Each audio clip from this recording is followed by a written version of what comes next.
Welcome back to another episode of Thought Behind Things. आज हमारे साथ मौजूद है एक बहुत ही खास मेहमान। After a very very long time हमने सोचा किसी लॉजिस्टिक्स वाले से बात करें, बिकॉज बड़ी एक इंटरेस्टिंग स्पेस है, इंटरेस्टिंग इंडस्ट्री है, बट उसी के साथ साथ बड़ी एक इंटरेस्टिंग अनाउंसमेंट भी इन्होंने या तो कर ली है या करने वाले हैं, वो टाइम विल टेल। बट आज हमारे साथ मौजूद है Mohammad Hasan Khan. Hasan Mohammad Hasan Khan. He is the co founder and CEO of Trax. इसी के साथ साथ मैं पूछना चाहूँगा, इधर बोल्ट लगा हुआ है और उधर एक और चीज़ लगी हुई है, इसकी क्या साइंस है जो आपकी आस्तीनों पे?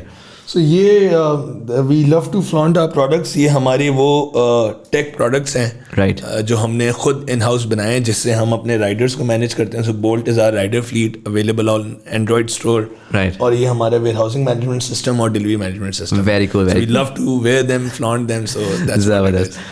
Hasan, first of all thank you so much for part of the show. Thank you for having me. मैं कॉन्वर्सेशन को स्टार्ट करूंगा just trying to understand a little bit about where were you born and early life आपने कहाँ गुजारी। अगर आपने passive income के बारे में परेशान है, खासकर आजकल की इकोनॉमी में जहां पर ऑलरेडी कैश कंटिन्यूअसली बर्न हो रहा है और इन्फ्लेशन हमें मार रही है, तो I am proud to announce that this video is in partnership with Sarmaaya financials. They are offering 2 very very cool trainings, capital market fundamentals, जिसमें आप स्टॉक्स और म्यूचुअल फंड्स में इन्वेस्ट करना सीखेंगे और अंडरस्टैंड करेंगे कि आखिर एक कंपनी के अंदर क्या ऐसे फंडामेंटल्स होते हैं जिनको आपने देखना होता है टू फिगर आउट कि वो एक अच्छी कंपनी है टू इन्वेस्ट इन। और दूसरी ट्रेनिंग है टेक्निकल एनालिसिस मास्टर क्लास, जिसमें आप सीखेंगे कि किस तरीके से हम different tradable assets like commodities, forex, stocks, crypto के अंदर थोड़े से पैसे लगाकर बहुत ज़्यादा पैसे बना सकते हैं। पर्सनली ये ट्रेनिंग मैंने भी ली है and it's absolutely phenomenal. The link to the trainings are in the description below. Check them out and become financially healthy. And now back to the podcast. So I am a Karachi boy. I was born in Karachi in a middle class family. So I was the eldest of 5 siblings, and my father was an engineer. He's still there, mashallah se, but he's retired now. And so हमने कराची के भी बड़े middle class neighbourhoods में, apartments में पहले joint family system में रहते थे, फिर eventually we moved out as a family and 2-3 siblings room share कर रहे हैं। तो उस तरह का चाइल्डहुड था। एक बहुत से दरमियाने से स्कूल में गए, तालीम हासिल करी और वहाँ से शुरुआत हुई ज़िंदगी। स्कूलिंग आपकी कहाँ से थी? So I went to Hamdard public school in Karachi. How was that? So it's a good school, it's a good big school. ये हकीम मोहम्मद सईद का अगर आपने नाम सुना हो, was governor Karachi at one point in time. Hamdard university, so Hamdard school, so उन्हीं का venture था। और ग्राउंड्स वगैरह थे। कराची का एक बड़ा मसला है कि schools are just this like concrete buildings, not a lot of, क्योंकि लैंड का मसला है तो उसकी वजह से वो वाला एक्सपीरियंस नहीं है। तो हाउ वाज दैट? So ये एग्जैक्टली ऑपोजिट था। So it was near hub, Balochistan के करीब था, तो हमारा 1 घंटे का कम्यूट होता था। So it was an adventure. I led a very adventurous life. ये वैन या बस में जाया करते थे? हाँ, बड़ी बड़ी वैन्स में जाते थे। और हमारा स्कूल, सबसे ज़्यादा जो हमें फ़ख्र अपने स्कूल पे था ना, वो यही था कि हमारा स्कूल बहुत बड़ा है। So we had a lot of grounds. In fact जो हमारा फुटबॉल स्टेडियम था, वो बेनज़ीर ने इनॉग्रेट किया था। It was called Bilawal stadium. जब बिलावल छोटे से थे तो हकीम मोहम्मद सईद के ज़माने में उन्होंने आके इनॉग्रेट किया था। तो we had a lot of grounds and it was a big premises there. So क्योंकि वो शहर से बहुत दूर था, 1 घंटा बाहर था, तो वो it was a very big school. So that was that. And how was your living experience Karachi में growing up? Because you grew up in a very turbulent time of Karachi. Right. What was it like for you? Yeah, so I remember. So generally, childhood for anybody, you always tend to remember good things about your childhood. But I have, I think, some traumas that. Growing up I had, because of course मेरी पैदाइश 1993 में हुई, और ये सारा वो time था जब एक जमात कराची में बड़ी स्ट्रॉन्ग थी, और बड़ा कर्फ्यूज़ तो हमने शायद वो नहीं देखे जो होते थे, वो हमसे पहले होते थे शायद 1980 में। लेकिन हमने हड़तालें देखी हैं, हमने ये सारी चीज़ें देखी हैं। आई think I was 13-14 years old. I was at that time, we moved to a little bit better location in Gulshan, neighborhood of Karachi. तो वहाँ पे मैंने एक बंदे को अपने सामने, I saw somebody shooting the other person, and I was 13 years old, and I was passing by, and I got intrigued, and I peeked, and I saw that person dead lying in front of you, pool of blood. A very close friend of mine, his father was shot dead at his workplace. वो एक showroom चलाते थे. He was from a certain sect. तो उनको this is when I was in university, so we had those traumas, but generally आपको बचपन की अच्छी कुछ यादें याद रह जाती हैं, दोस्तों के साथ खेलना, स्पोर्ट्स, ट्यूशन्स, ये सारे काम.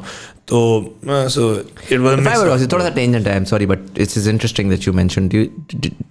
Do you think you were ever able to deal with those traumas? Did you ever, for example, seek therapy or I mean, for me, being an Islamabadi, अब तो मैं बड़ा pride के साथ Islamabadi burger badge पहनता हूँ, but alhamdulillah we didn't have to go through these things. But मुझे बहुत ज़्यादा like I really empathize with people from Karachi. Right. Because I don't think that's a normal experience to live through. And then उसके बाद वो शायद आपको directly नजर ना आ रहा हो, बट वो सबकॉन्शियसली आपकी पर्सनैलिटीज़ में एक एजीनेस रहेगी. जिस तरह मेरा दोस्त है, he lives in Pindi. Right. And growing up, he had seen a lot of the sort of motorcycle robberies, right? तो वो यहाँ पे भी चल रहा होता था ना, तो वो constantly would look like this. कोई बाइक आएगी तो उसको यूँ करके देख रहा होगा. मेरे लिए ये एक्सपीरियंस नहीं था. एंड वो सबकॉन्शियस उसके बेसिकली ट्रिगर्स थे जो कि उसको वो कर रहे होते थे. तो do you think you were ever able to deal with those things? I think it depends on individual to individual. So आपने जैसे पहले बड़ी इंटरेस्टिंग बात की ना कि did you ever seek help or therapy? Actually हमारे मुल्क में तो सबसे बड़ा मसला ये है ना कि seeking help और going for therapies is आप समझ रहे हैं taboo हम समझते हैं. पहली तो बात ये है. तो हमें तो समझ ही नहीं आती कि यार we are actually going through it's a PTSD, right. आपके घर पे मगिंग अटेम्प्ट हुई, आपने किसी को अपने सामने, आप 13-14 साल के बच्चे आपने मरते हुए देखा है. आप माँ बाप को भी बताते हैं, तो हमारे जाहिर से वो अवेयरनेस नहीं थी. माँ बाप भी कहते हैं कोई बात नहीं बेटा, शुगर तुम सेफ हो. So I think never, and most of my friends, and सोचें जिस दोस्त का, बहुत अच्छे दोस्त का मैं मैंशन कर रहा हूँ, I think he never recovered from it, but he was just trying to deal with it in a different way. तो वो जो आपके दोस्त है वो भी आई थिंक वो PTSD है उसे कि every biker passing by he thinks के अभी वो रुकेगा, वो उस पर गन रखेगा और उसका मोबाइल छीन लेगा. So I think we were, that's why I think Karachi वालों की पर्सनैलिटी आपको थोड़ी सी एग्रेसिव भी दिखेगी. शहर भी ऐसा है. लोग मुझे अक्सर कहते हैं, मैं लाहौर इस्लामाबाद बहुत आता हूँ अपने काम की वजह से, तो मैं बहुत मिलता हूँ लोगों से, बहुत बैठता हूँ. लोग मुझे यहाँ कहते हैं कि जब हम कराची आते हैं तो कराची वालों की लाइफ बड़ी तेज़ है, वो बहुत ज़्यादा बिजी रहते हैं, और सो आई थिंक वो पर्सनैलिटी में भी आ गया है, और वो हमारा लाइफ स्टाइल ही ऐसा है. इकोनॉमिक हब है तो वहाँ काम बहुत होता है, तो you are always busy. Survival of the fittest की एलिमेंट राइट, वहाँ पे आपको नजर आती है. Right. So you graduate FSc in what year? So I did my intermediate in I completed it in 2011. सही है. और फिर उसके बाद यूनिवर्सिटी कहाँ से की? Yeah, so that was very interesting. So जब मैं अपनी I think 10वीं में था, metric, when I was completing my school, I think I started to recognize my father again was an engineer. और आप जब मिडिल क्लास घराने में पैदा होते हैं तो लड़के होते हैं तो आप इंजीनियर बनना होता है, आपने लड़की होती है तो डॉक्टर बनना होता है. ये माँ बाप को ये रियलिस्टिक ड्रीम्स होती है, माँ बाप ने आपके लिए सोची होती हैं. आपने तो पहले पायलट बनना होता है, लड़कियों को डॉक्टर बनना होता है, आपने पायलट बनना होता है, माँ बाप को पता होता है बड़ों के इंजीनियर और ये डॉक्टर. सो मेरे लिए भी वही ख्वाब सोचा हुआ था मेरे माँ बाप ने, और उनकी ऑफ कोर्स उन्होंने मेरी अच्छाई में ही सोचा हुआ था. सो माई फादर ऑलवेज थॉट कि मैं NED जाऊँगा, बिकॉज वो खुद NED से पढ़े थे. गवर्नमेंट यूनिवर्सिटी है, one of the best universities. So I growing up realized that I am a different individual. मैं बड़ा जो है वो थोड़ा सा outspoken भी हूँ, मेरी personality थोड़ी different है, मैं status quo को challenge करता था. I would not accept things and would ask a lot of questions. I was very curious as well. So मैं इस तरह का बच्चा था. So मुझे 10वीं में ही realize हुआ, और actually मैं एक ट्यूशन टीचर से बड़ा इंस्पायर हुआ जो एक बिजनेस स्कूल गए थे. सो उन्होंने जब मेरा इंटरेस्ट इस तरफ डाला कि यार may be you should study business, that's what you should do. And when I went and told my father about it, और ये भी 10वीं 11वीं अभी बात ही नहीं हो रही यूनिवर्सिटी की, तो ही सेड कि यार ये तो बिजनेस स्टडीज तो तुम साइड में भी कर सकते हो. Tech like engineering is a skill, do that, and business side में पढ़ लेना और कर लेना. सो वहाँ से डिस्कशन शुरू हुई. मैं अपने इंटरमीडिएट में गया, कॉलेज में दाखिला हो गया, लेकिन आई थिंक उस टाइम तक मुझे रियलाइज़ हो गया कि मुझे बिज़नेस की तरफ ही जाना है. और उसको वैलिडेशन ड्रॉ करने के लिए, क्योंकि we came from a family of engineers, कुछ डॉक्टर्स, कुछ टीचर्स, ये हमारी फैमिली में प्रोफेशंस थे. तो बिज़नेस तो किसी ने किया ही नहीं था, तो किससे वैलिडेशन कराई जाए. तो उस टाइम बैंड बाजा बारात रिलीज़ हुई. हम उस टाइम आई थिंक 11वीं 12वीं में थे, और वहाँ पे देखा बिट्टू शर्मा ने, और वो आई डोंट नो अनुष्का का कैरेक्टर नेम क्या था, उन लोगों ने मिलके एक ज़बरदस्त बिजनेस खड़ा किया. सो वो उस टाइम में मुझे याद है बहुत सारे event management businesses pop up हुए थे, तो I also got down with my friends, convinced all of them, so I had that influence और पावर ऑलवेज कि let's do an event management business together, और हम सब अपने अब्बाओं को प्रूव करते हैं, और हमने किया, और actually was a big failure. It was a big failure. I would have thought कि this will pan out differently, but No, it was a big failure. I actually उसमें हुआ है कि अच्छा हुआ कि मैंने अपने एक बड़े कज़न को एंगेज किया, वो उस टाइम एक बिजनेस स्कूल में थे, तो उनको मैंने एंगेज किया और हमने मिलके एक इवेंट मैनेजमेंट और ऑप्टिमाइजेशन कंपनी खोली. और हमें पहले तो 2-3 महीने कोई इवेंट नहीं मिला, ऑफ कोर्स, कौन ना शादी मिलेगी ना कुछ मिलेगा 3-4 लड़कों को, लेकिन एक हमें थिएटर प्ले का मार्केटिंग कॉन्ट्रैक्ट मिल गया. Right. कि जी ठीक है, तुम 3-4 बच्चों बड़ा कोई प्रपोजल बना के लाए हो, सारा कुछ है, तो एक मार्केटिंग कॉन्ट्रैक्ट मिल गया कि हम ये थिएटर प्ले करा रहे हैं और आपने इसकी डेट्स डिसाइड करनी है, आपने इसको ऑर्गेनाइज कराना है और आपने इसके ऊपर टिकट सेल करना है और आपको हर टिकट पे कमीशन मिलेगा, आपको कोई हम फिक्स रिटेनर वगैरह तो देंगे नहीं. हमने कहा जी ठीक है, ज़बरदस्त है, और हमने वो सारा उसको सेटअप किया. और टर्न्ड आउट कि जिस दिन वो थिएटर प्ले था उस दिन फीफा का वर्ल्ड कप फाइनल भी था, तो we were not even able to sell 10% of the tickets because जो लोग थिएटर देखने आते हैं वो they are into football as well. Yeah. तो so that was a big, वो उस दिन I think वो कंपनी बंद हो गई थी, तो so went through experiences like this, but I think I was able to convince my parents that engineering is not for me. I decided to go for a college that was one of the most esteemed and still is considered to be one of the most esteemed business schools in Pakistan. So when my father heard about it, he thought again, being a middle class dad, that अगर ये एक private college में जाएगा तो उसके एक financial implication भी होगी, बट somebody told him कि लेट हिम ट्राई. उसका टेस्ट ही इतना मुश्किल होता है कि इट्स वेरी हार्ड, बहुत कम चांस है कि ये हिट और मिस है. तो अगर if he gets through then you should really let him go through. If not, then फिर वो इंजीनियरिंग कर लेगा जो भी तुमने उससे कराना हो. So what ended up happening was I actually did my best and that was the only college that I applied for and I got in. अच्छा. So that's how I got into IBA and that's how I changed my journey. मैंने intermediate में pre-engineering किया था. So journey set थी. Interesting. And that's how I pivoted. And very interesting, particularly because being the oldest son, there's a dynamic that's different. मैं सबसे छोटा हूँ, मुझे पता है कि मेरे पास बहुत स्पेस थी बहुत सारे एरियाज़ में. मुझे पता है मेरे सबसे बड़े भाई के पास वो स्पेस नहीं थी. बिकॉज पेरेंट्स, मेरा अपना बेटा है ना, तो मुझे पता है कि पहला है तो मैंने हर ख्वाब इसके सर पे डाल दिया हुआ है. गलत काम है लेकिन बंदा सबकॉन्शियसली डाल रहा होता है. सो एक्सपेक्टेशंस बहुत ज़्यादा होती हैं अपने पहले बच्चे से, and to actually be able to convince them is pretty cool. So but if you can't convince your parents and your peers, how will you be able to ever convince investors or people to join you, right? True. So you need to have that skill, innate skill in you. So and I think ये बड़ी आपने मजे की बात बोली कि a lot of people are just like कि यार नहीं सुन रहे तो मैं लड़ पड़ूंगा, मैं ये कर पड़ूंगा. It's a skill. आप लड़े बगैर आपने करना है, आपने तो कन्विंस करना है, आपने ये नहीं करना कि यार लड़ रहे हैं तो इसका मतलब है कि you failed and so you're running away from the problem to begin with. But it's really about proving to them that the plan that you've made is actually viable. Worth it. It's worth it. Absolutely. Definitely. So 2011 you started university. और program आपका क्या था? So that's also a very interesting story. So when I was getting into IBA and I actually with no hopes, when I cleared the written test and I was going for the interview and then group discussion round, बड़ा उनका rigorous intake process होता है. So got to know कि IBA ने इस साल एक नया प्रोग्राम लॉन्च कर दिया, एक नई स्पेशलाइजेशन लॉन्च की है बिजनेस स्टडीज़ में, that is entrepreneurship. First I had to today I can pronounce it.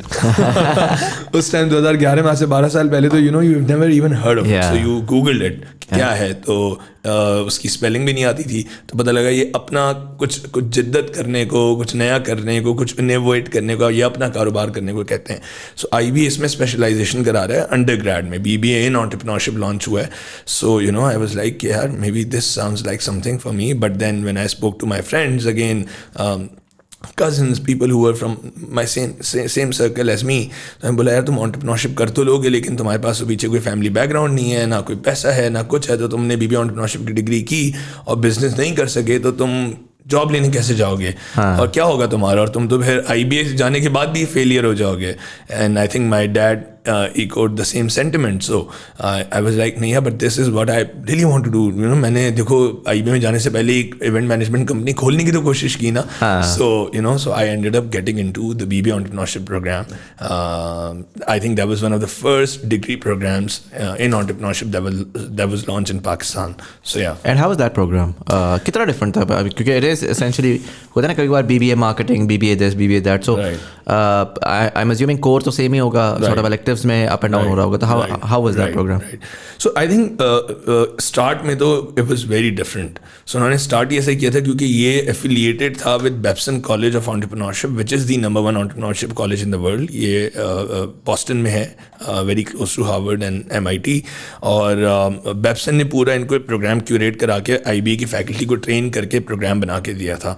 तो उसमें आपको मैं मज़े की बात बताऊँ, बहुत एक्साइटिंग चीज़ उसमें कराते ये थे कि शुरू के 2 सेमेस्टर्स में जहाँ आप 4-5 कोर कोर्सेज लेते हैं जी, वो introduction to computer technologies and all, वहाँ पे आपने लेना था कैलकुलस और इस तरह के कोर्सेज. वहाँ पे आपने लेना था फाउंडेशंस ऑफ मैनेजमेंट और एंटरप्रेन्योरशिप 1, जहाँ पे you had to come up with a business idea, you had to give pitches to the professors, and जो आइडिया सेलेक्ट होते तो वो सेकंड सेमेस्टर में 4 महीने के प्रोसेस था, आइडिएशन और आइडिया सिलेक्शन. वो सारा जो आइडियाज़ अच्छे नहीं वो शूट डाउन हो जाएंगे, टीम्स बनेंगे, और उसका जो सेकंड पार्ट था foundations of management and entrepreneurship 2, उसमें आपने वो आइडिया IBA के अंदर लॉन्च करना था.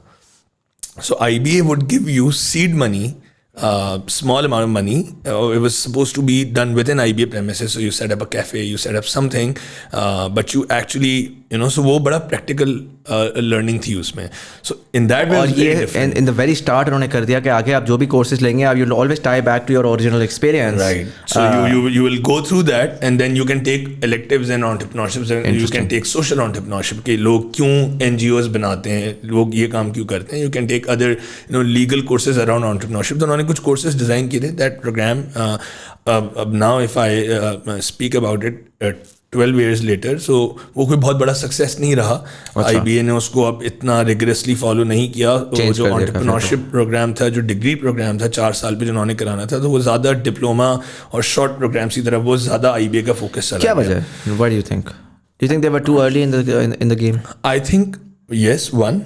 एंड सेकेंडली आई थिंक कि जो लोग एग्जीक्यूट कर रहे थे, दे फेल्ट के एंटरप्रेन्योरशिप में इतना लंबा टाइम फ्रेम के बजाय छोटे छोटे टाइम फ्रेम्स में 3 months का डिप्लोमा करा के, 3 months की वर्कशॉप करा के, 3 months का यू नो, मतलब कोर कुछ और रहे और उसके साथ आप स्किल कर दो बेसिकली, बंदे को स्किल कर दो. और एंटरप्रेन्योरशिप क्योंकि it can't really be taught, right. और आप फार्मर्स को, और IBA ने बड़ी पार्टनरशिप्स की सिंध बोर्ड ऑफ इन्वेस्टमेंट के साथ, IBA ने पार्टनरशिप की वर्ल्ड बैंक के साथ, विमेन एंटरप्रेन्योरशिप के डिप्लोमा प्रोग्राम्स कराए कि जो ख़वातीन अपना 2 साल से बिजनेस कर रही हैं, उनको आप 4 महीने का डिप्लोमा कराएं, उनको थोड़ी बहुत फाइनेंस, मार्केटिंग की सारी चीज़ें सिखाएं, और ताकि वो उनको थोड़ी सी बेसिक स्किल्स मिल जाएं. वो ऑलरेडी काम तो कर रही हैं, और वो उससे हो सकता है उसके बाद उनके काम को so it became more of an accelerator program rather than being a 4 years degree programme.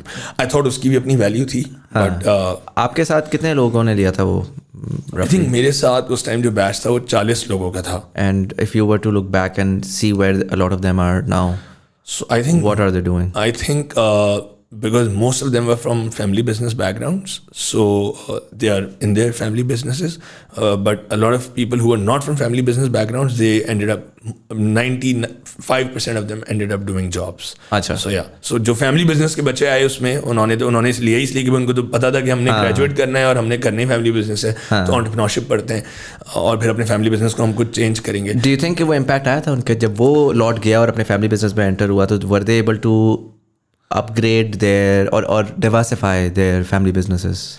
Yeah, so because वो बैच बहुत छोटा सा था, एंड आई हैव नॉट कोई ऐसी मैंने सक्सेस स्टोरी नहीं सुनी जिससे मैं कह सकूँ कि बहुत बड़ा इम्पैक्ट आया हो.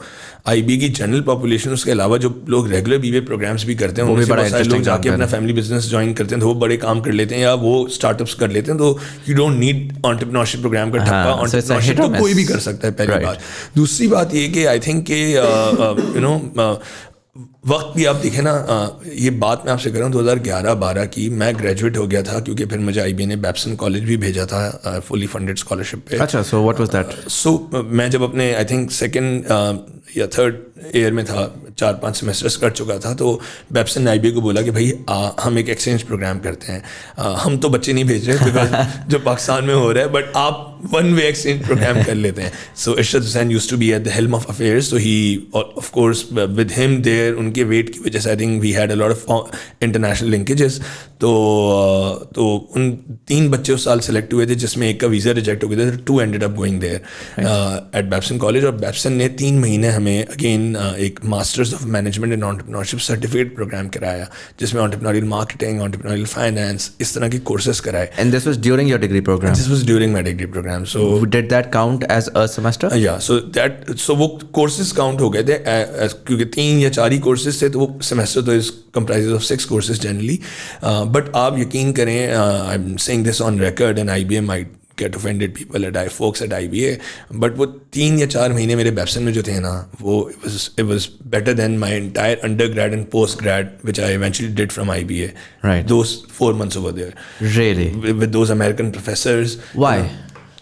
Because I think the depth that they had, the kind of faculty members that were there teaching the programs to us, the kind of problems that they would give to us, the kind of challenges that they would give to us. मैंने entrepreneurial marketing का जो course लिया था, उसमें जब से वो pricing होता है ना, 4 P's ऑफ मार्केटिंग में प्राइसिंग इज 1 P, उसमें उन्होंने इतनी हमसे मैथ्स और कैलकुलेशन कराई थी, इतनी मैंने IBA के बहुत सारे फाइनेंस के कोर्सेज में नहीं की. How to price your product, people don't know. लोग सोचते हैं हाँ यार देखो मार्केट में इतना बिक रहा है, लेट्स गूगल OLX पे देखो, ज़मीन पे देखो, और मैं इतने का लगा देता हूँ. It doesn't work that way. आपकी कैसे कॉस्ट बेस्ड प्राइसिंग कैसे करनी है, कंपैरेटिव प्राइसिंग करनी है, हाइब्रिड करना है, so many things. They taught us frameworks, they invited a lot of guest speakers and all of that. So case studies थी बड़ी जेन्युइन किस्म की, और उनको उन्होंने फिर टाई बैक बड़े अच्छे से किया. एक मैं आपसे सवाल पूछूं, इन टर्म्स ऑफ इंस्ट्रक्टर्स, काफ़ी लोग कहते हैं they were just better instructors, but if I were to compare their teaching methodology, right, the instructors over there and the instructors over here, right, how would you compare that? Because at the end of the day, I mean, in a lot of ways, even IBA के अंदर बड़े well decorated professors आते हैं. right. It's not your conventional institute जहाँ पर एक academic आ गया और उसने आके बस रटाया पढ़ा दिया, apparently. But मुझे लगता है कि वो एक पाकिस्तान की ओवरऑल एक मेथोडोलॉजी ही एक अजीब सी है, जिसकी वजह से वो जो पल्ले ही नहीं पड़ता, जो हम समझाना चाह रहे होते हैं वो अगले को समझ ही नहीं आती. How would you compare the teaching methodology? So I think in one word, I think they were far more disciplined.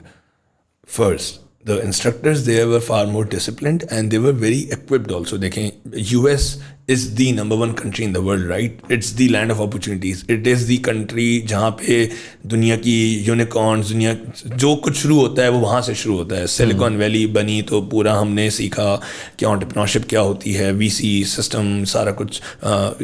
तो सो वो they are generally based there, so उनका एक्सपोजर ज़्यादा होता है. So they more learned, they more wise, they more information to impart, but they very disciplined as well. That Americans in whatever they do,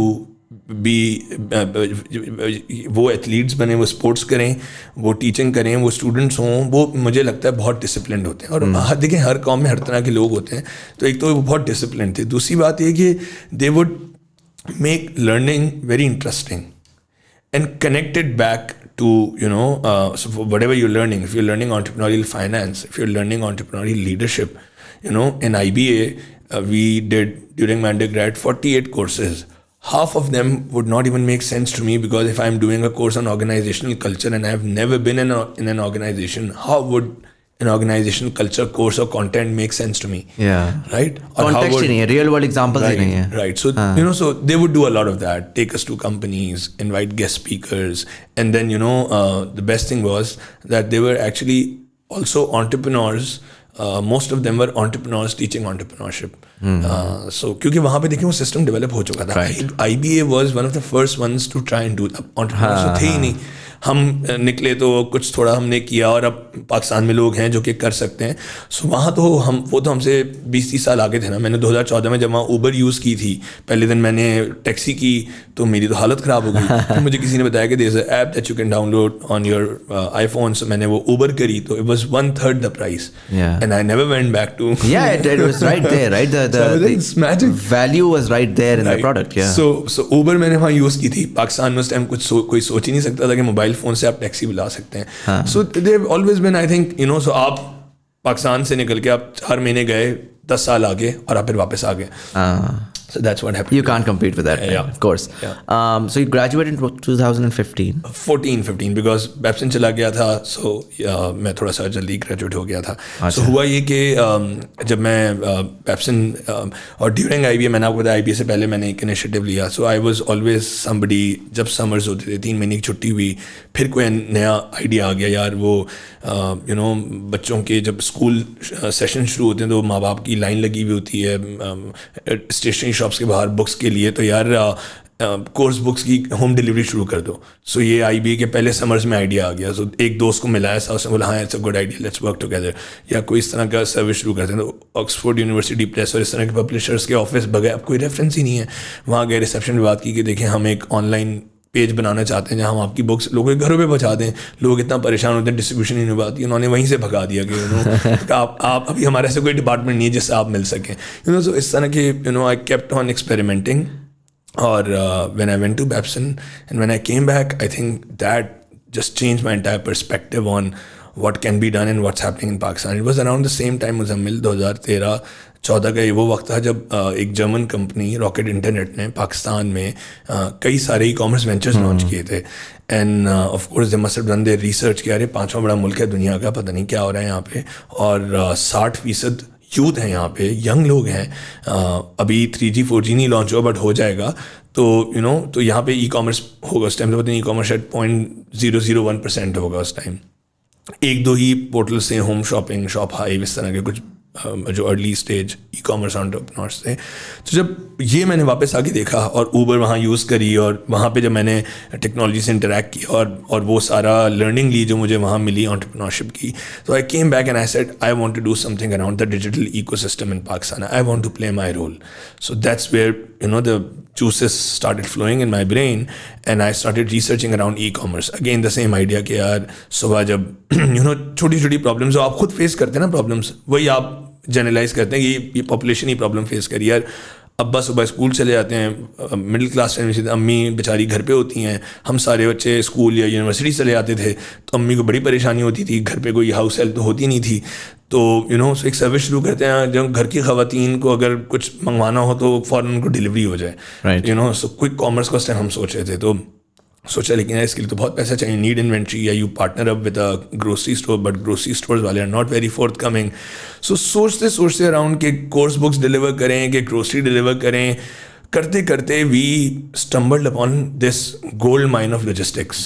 Right. So because when we were researching around this e-commerce, around this digital economy, we said कि यार जो कुछ कोई भी बेचारा online Facebook page बनाता है, उस टाइम इंस्टाग्राम नहीं होता था, या कोई बंदा अपना कस्टम वेबसाइट बना लेता है, तो वो सारा मार्केटिंग सब एफर्ट जब करता है, उसके बाद जब वो ट्रांजैक्शन हो जाती है, सेल हो जाती है, सो ये लॉजिस्टिक्स के लोग होते हैं जो फिर जाके वो ट्रांजैक्शन कंप्लीट करते हैं. They are like the most important component of the value chain and nobody talks about it. It's not a very fancy thing to be in. और ये लेगेसी कंपनीज हैं कुछ जो कर रही हैं. सो और इसमें कोई इनोवेशन भी नहीं है, क्योंकि ई-कॉमर्स मार्केट प्लेसेस लॉन्च हुए जा रही थी, रॉकेट की भी कुछ मार्केट प्लेसेस थी. सो that's how I got into logistics. So that was around 2014, around when I came back from Babson, and I said I want to do something around it. So rather than going big and हालांकि वहाँ हम angel investors और ये VC system सब पढ़ के आए थे, but we were back in Pakistan. So again back to Pakistan की reality. So हमने IB ने उस टाइम एक Center for Entrepreneurial development setup कर दिया था.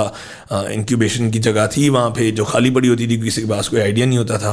तो हम गए, हमने बात करी, हमने एक डेस्क से ये अपना काम शुरू कर दिया 2014 में. और हमने कहा कि हम लोगों के गुड्स डिलीवर करेंगे, बट यार अब हम लोगों के अगर गुड्स डिलीवर करेंगे और उनके गुड्स कुछ कंपनी पाकिस्तान में डिलीवर कर रही हैं जो कि 40 साल से हैं, तो why would they trust these us two youngsters to deliver their goods? यार क्यों करेंगे हमको ट्रस्ट? तो now we got back at the problem again. क्या प्रॉब्लम कहाँ पे है एक्चुअली? हाँ ये कंपनियाँ बड़ी स्लो हैं, बट यार हम उनसे तेज़ कैसे हो सकते हैं? एक के पास तो जहाज़ भी है. So we, Muzammil, to our surprise, came at a very, I was right there, it took us some time to see it. हमें एक बहुत बड़ी प्रॉब्लम नजर आई, that was around payments. So we got into logistics, but the biggest USP, or we solved the problem through fintech at that time in 2014. सो देखिए जब when you were setting up an online store, आप क्या करते थे, आपने एक छोटी सी website बना ली, किसी से बनवा ली, खुद बना ली, या कोई सोशल कॉमर्स स्टोरी बना लिया। आपने कहा भाई मैं इन्वेंट्री में भी इन्वेस्ट नहीं कर रहा, बिकॉज मेरा तो मकसद ऑनलाइन जाने का है कि मेरा कोई कैपिटल ना लगे और मैं कुछ जल्दी से कॉमर्स शुरू कर दूँ, कुछ कमाना शुरू कर दूँ एज अ स्टूडेंट या घर पे बैठी खातून या even as a businessman also. With a very low buy in, like आपने कोई पैसा वैसा नहीं लगाया अभी, आपने और बस कमाना शुरू करना, मैंने प्रोडक्ट टेस्ट करनी है, एक चैनल टेस्ट करना है। अब अभी करेंगे, आप रीसेलर हैं, आपने जाके बाजार में कोई चीज़ें आपको लगा बहुत सस्ती मिलती हैं, आप बहुत सस्ती ले सकते हैं, आपने उसकी तस्वीरें ली, कोई कमिटमेंट नहीं, जाके अपने ऑनलाइन स्टोर्स पे लगा दी।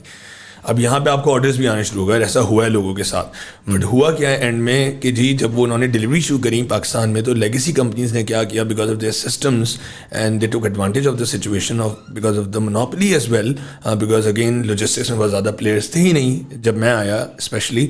तो उन्होंने ये करना शुरू किया कि उन्होंने कहा कि भाई हम तो ये जो पेमेंट्स आपके लिए जो डिलीवरीज कर रहे हैं, ये हम आपको महीने में एक दफ़ा पेमेंट करेंगे।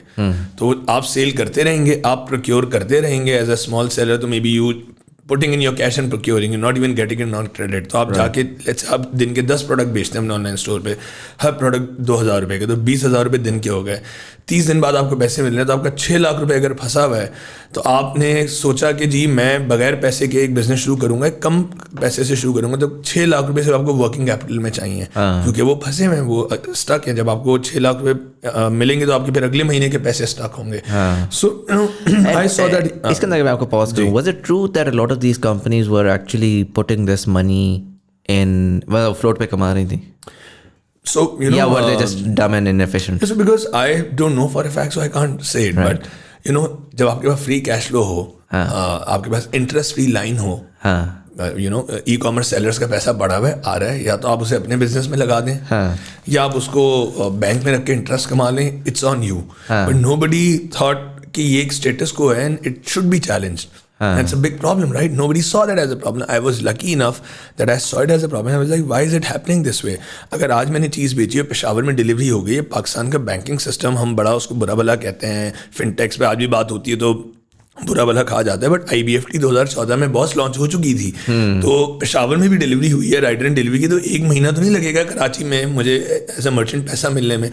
तो वी थॉट कि यार this is the entry point कि will bring the revolution in logistics through this fintech point of view. So we came up with the idea and this was my first company, was called Stallion Deliveries. It was me and my colleague and the two of us, एक incubation space IBM है, और हमने कहा जी हम COD करेंगे और 24 घंटे में आपका पैसा आपको ला के देंगे. So 24 hours cashback was our USP, catchy line, and company was called Stallion Deliveries. And you know, शुरू में people thought it's a scam. People were like यार अगर बड़ी बड़ी कंपनियां नहीं कर पा रही हैं आज पाकिस्तान में, लोग यही समझते, तो ये 2 बच्चे, क्योंकि I was I think 20 years old at that time and so was my partner who was my batchmate. So you know, so हमने IBA जहाँ से हम पढ़े थे उसका नाम बड़ा इस्तेमाल किया प्रपोजल्स भेजने में, and somehow or the other we broke in, we got our first client जिसने हमें पार्सल दिया कुर्तुबा मार्केट हैदराबाद से, हमने उठाया, डिलीवर किया, कैश आया, हमने अगले मोमेंट उसके बैंक में जाके लगा दिया और उसका कैश रिसीव हो गया. ही वाज लाइक यार this is magic, and we said this is no rocket science. हमने आपका पैसा लिया, अपने पैसे जो डिलीवरी के लिए आपने हमें दिए थे which was enough, you gave us 200 rupees. मेरे राइडर की डिलीवरी कॉस्ट 150 रुपये है, तो मेरे तो उस पर भी 50 रुपये बचे हैं. हाँ, I need a lot more deliveries to make it viable, but बाकी मैंने आपके जो पैसे थे वो मैंने आपको वापस कर दिए. And that's what the idea is. He started telling others, we started marketing, and soon you know there was buzz about it. That was my first startup. Again थोड़ा सा पीछे जाऊंगा. हमने भी ये आइडिया सोचा और इसमें हमने सोचा कि हम इसको डिस्टर्ब करते हैं, इस पेमेंट एंगल को. इससे पहले कंपनीज के मज़े लगे हुए थे. एक्चुअली तो आप देखें was a very good proposition. You earn on the delivery charges as well, जो आप मर्चेंट को चार्ज करते थे, and you earn on as a float, या आप वो अपने बिजनेस में यूज़ करें as a free line whatever, but that was a great business model. But ignorance is bliss also. Although हमने फाइनेंस कोर्सेज किए थे, बट क्योंकि बहुत ज़्यादा पर्सपेक्टिव नहीं मिला था शायद, तो हमने कहा कि, और हमें था भी इतना कि अगेन वैलिडेशन करनी पड़ती है ना as a startup. You have to give something extra to get in, right? You can't get in with big boys saying कि we'll also do the same thing. Right. So this was our entry point in Pakistan, and I think there was a huge I don't want to toot my own horn, but I think this was one thing that I think really helped started developing the ecosystem in Pakistan, entrepreneurial ecosystem or the e-commerce ecosystem. Because what happened was that all of these हम तो उस time बहुत छोटे थे, लेकिन ऐसा merchants ने कहा ये एक छोटे से 2 लड़के हैं, ये कर रहे हैं, तो ये बाकी लोग क्यों नहीं कर रहे, बड़ी कंपनीज क्यों नहीं कर सकती. फिर हमारे मर्चेंट्स ने हमें बोलना शुरू किया कि यार आप तो सिर्फ कराची में आपने राइडर्स रख के कर रहे हैं, कराची में तो हमने खुद राइडर्स भी रख लिए होते हैं क्योंकि हमारा ऑफिस है, हमारी टीम है, हम तो यहाँ पे हमारी दुकान है, हमारा हेड ऑफिस है. लाहौर में से भी तो हमें ऑर्डर्स आ रहे हैं ई कॉमर्स के, तो मतलब हमें सियालकोट से भी ऑर्डर्स आ रहे हैं. तो हमने कहा how do we go there now, we 2 students. हमने 30 हज़ार रुपये मिला के एक इंक्यूबेशन डेस्क से कंपनी शुरू की थी. इसमें 5-6 राइडर्स थे और हमें एकदम ग्रोथ मिल गई थी. Idea was right, the timing was right. That's when we made another naive move, and we decided कि जी we should partner with somebody up. Again, to remind you and the audience, this is 2014. There's no entrepreneurial ecosystem. There are no angel investors that exist in Pakistan. No VCs. Only commerce that used to happen in Pakistan would happen through family business houses, right? Or family enterprises would rule the commerce in Pakistan. So, you know, और वो आके term sheet जो देती थी, वो term sheet तो sir कहाँ होती थी, वर्बल शीट होती थी. वर्बल शीट होती थी. 90% कंपनी, 95% कंपनी हमारी है, तुम आओ काम करो, ये होती थी टर्म शीट और ज़बानी. सो वी थॉट कि यार देखो आइडिया बहुत अच्छा है. Again being entrepreneurs, being the fearless guys that we are, हमने एक अच्छी प्रॉब्लम सॉल्व कर ली है, बट ये कोई रॉकेट साइंस नहीं है. लोग कॉपी कर सकते हैं और भी इस तरह के आइडियाज आ सकते हैं. तो we need to go big और will go home. We were open about it. So I said, और हमारे कस्टमर सही हैं कि यार पेशावर की डिलीवरीज के लिए भी करो, हम कराची के तो तुम्हें ऑर्डर्स दे रहे हैं, पेशावर में वही हमारा 1 महीने बाद पैसा आ रहा है. जो डिलीवरीज हमारी फैसलाबाद जा रही हैं कराची से या लाहौर से, उसमें हमें 1 महीने बाद पैसा आ रहा है. तो we started looking for partners और investors, and we got a lot of request because the idea was good and we were getting traction, right. And these 2 young guys doing things, IBA से पढ़े हुए हैं, बेप्सन से भी पढ़ के आए हुए हैं, तो वो कुछ अच्छी प्रोफाइल भी थी. सो यू नो कुछ ऑफर्स को ठुकराते हुए हमने एक बड़े मीडिया ग्रुप को वो कंपनी 9वें महीने में, ऑपरेशंस के 9वें महीने में सेल कर दी. I was still in my 7th semester at IBA, and that media group hired me to run the company. Company was 100% acquired. We got a cash exit. So did you make good money from it? No, we didn't. We didn't. Really? Yeah. We didn't. मैं आपको बता भी नहीं सकता, इतनी embarrassment हो जाएगी, ये वायरल हो जाएगा. I don't want this to. Right. So you know, एक किसी, but you know, yeah. You want me to put some context around it? If you want. एक किसी पॉडकास्ट में मास सफदर से किसी ने पूछा था, एक कंटेंट क्रिएटर हैं, कि आपकी कितनी सैलरी है. तो he gave a very interesting reply कि यू नो 2 ऑल्टोस के बराबर. उस टाइम ऑल्टो शायद 15 या 25 लाख की थी. तो मैं आपको आज ये कहूँगा कि हमने कंपनी आई थिंक आधी ऑल्टो के कीमत में बेची थी, the entire company. Interesting. Imagine that. But वही वाली बात है, these experiences are what you build the real entrepreneur. Like हमें वो लगता है कि यार हमने बस ये एक ही चांस था हमारे पास और वो चांस मिस हो गया, बट वो जो मिस्टेक होती है sometimes that really helps you then negotiate better than the following time. Steve Jobs said you can never connect the dots looking forward, you can only connect the dots looking backwards. And I'll tell you, अभी तो मैं आपको लेके चल रहा हूँ, but आगे मैं आपको जाके बताऊँगा कि maybe उसने मुझे where did it place me. So you know, so we sold the company and we were hired to run the company. We were making 6-figure salary. उस टाइम पे बहुत अच्छा था हमारे लिए, और हम अभी भी ग्रेजुएट नहीं हुए थे, आखिरी सेमेस्टर कंपनी चलाते हुए और वो हैंड ओवर करते हुए और वो एक्विजिशन के बीच में आखिरी सेमेस्टर हमने कर लिया अल्हम्दुलिल्लाह. फिर मेरे पार्टनर ने एग्जिट किया. He joined his family business. He was from family business background, although his family business background did not help us at all. पूरी कंपनी में जो उस टाइम तक एक्विजिशन से पहले तक पैसे लगे थे 2 या 2.5 लाख रुपए लगे थे. So it was this micro level entrepreneurship that we did. Company मैंने आपको बता दिया कितने में बिकी थी, अब तो सब अंदाजा भी लगा लेंगे. So it was a small experiment. Post acquisition, I think again it was in our naivety, the deal that we made, selling a logistics company to a media house. So they did not put in a lot of money, but again organically growth इतनी थी e-commerce में, क्योंकि e-commerce as part of the retail was so small that the industry was itself doubling each year, right? So वो हम organically और हम काम अच्छा कर रहे थे, एक बहुत अच्छी प्रॉब्लम सॉल्व कर रहे थे, और बड़े अभी तक नहीं हिले थे। पेमेंट्स पे किसी ने बात की थी और हम लोगों को उनके पैसे जल्दी दिए जा रहे थे, और वो छोटे छोटे ई कॉमर्स स्टोर्स भी ग्रो हो रहे थे क्योंकि उनका पैसा जल्दी मिल रहा था।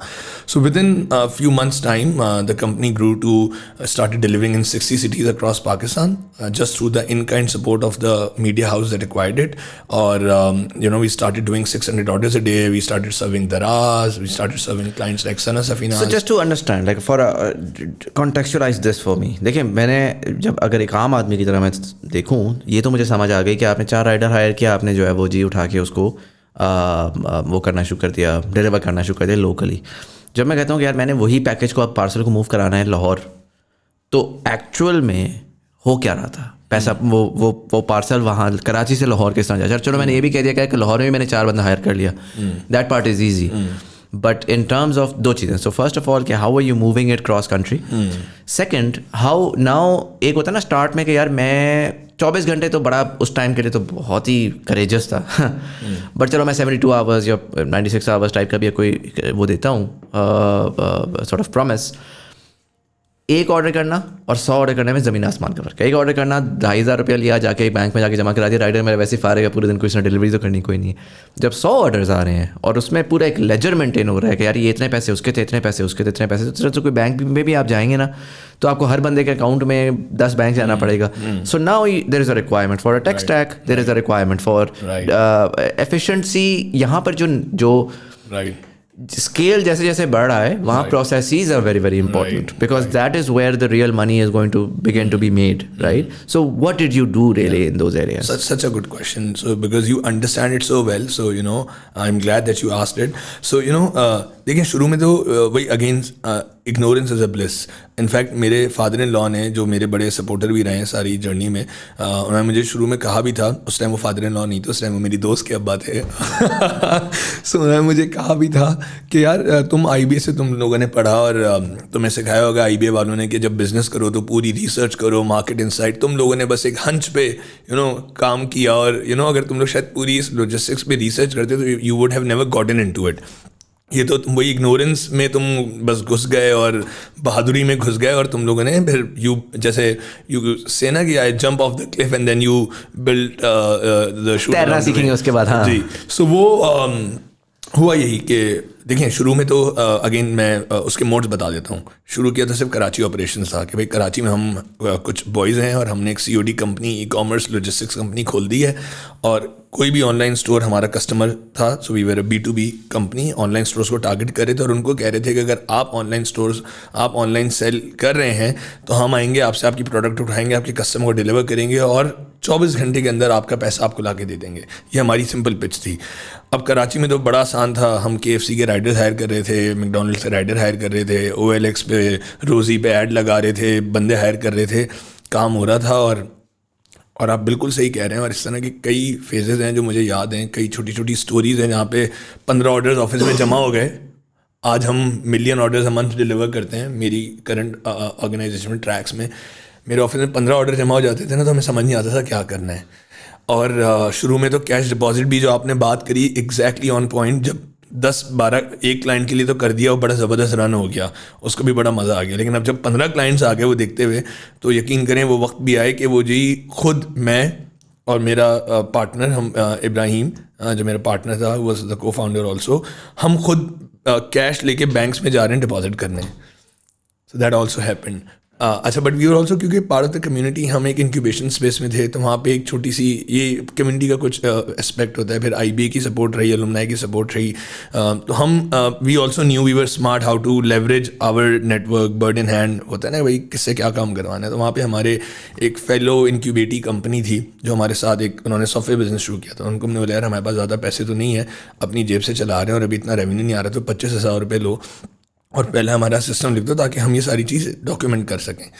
उस पहले सिस्टम से भी पहले मेरे पार्टनर ने एक्चुअली माइक्रोसॉफ्ट ऑफिस एक्सेस पे एक इन्वॉइसिंग सिस्टम बना दिया था।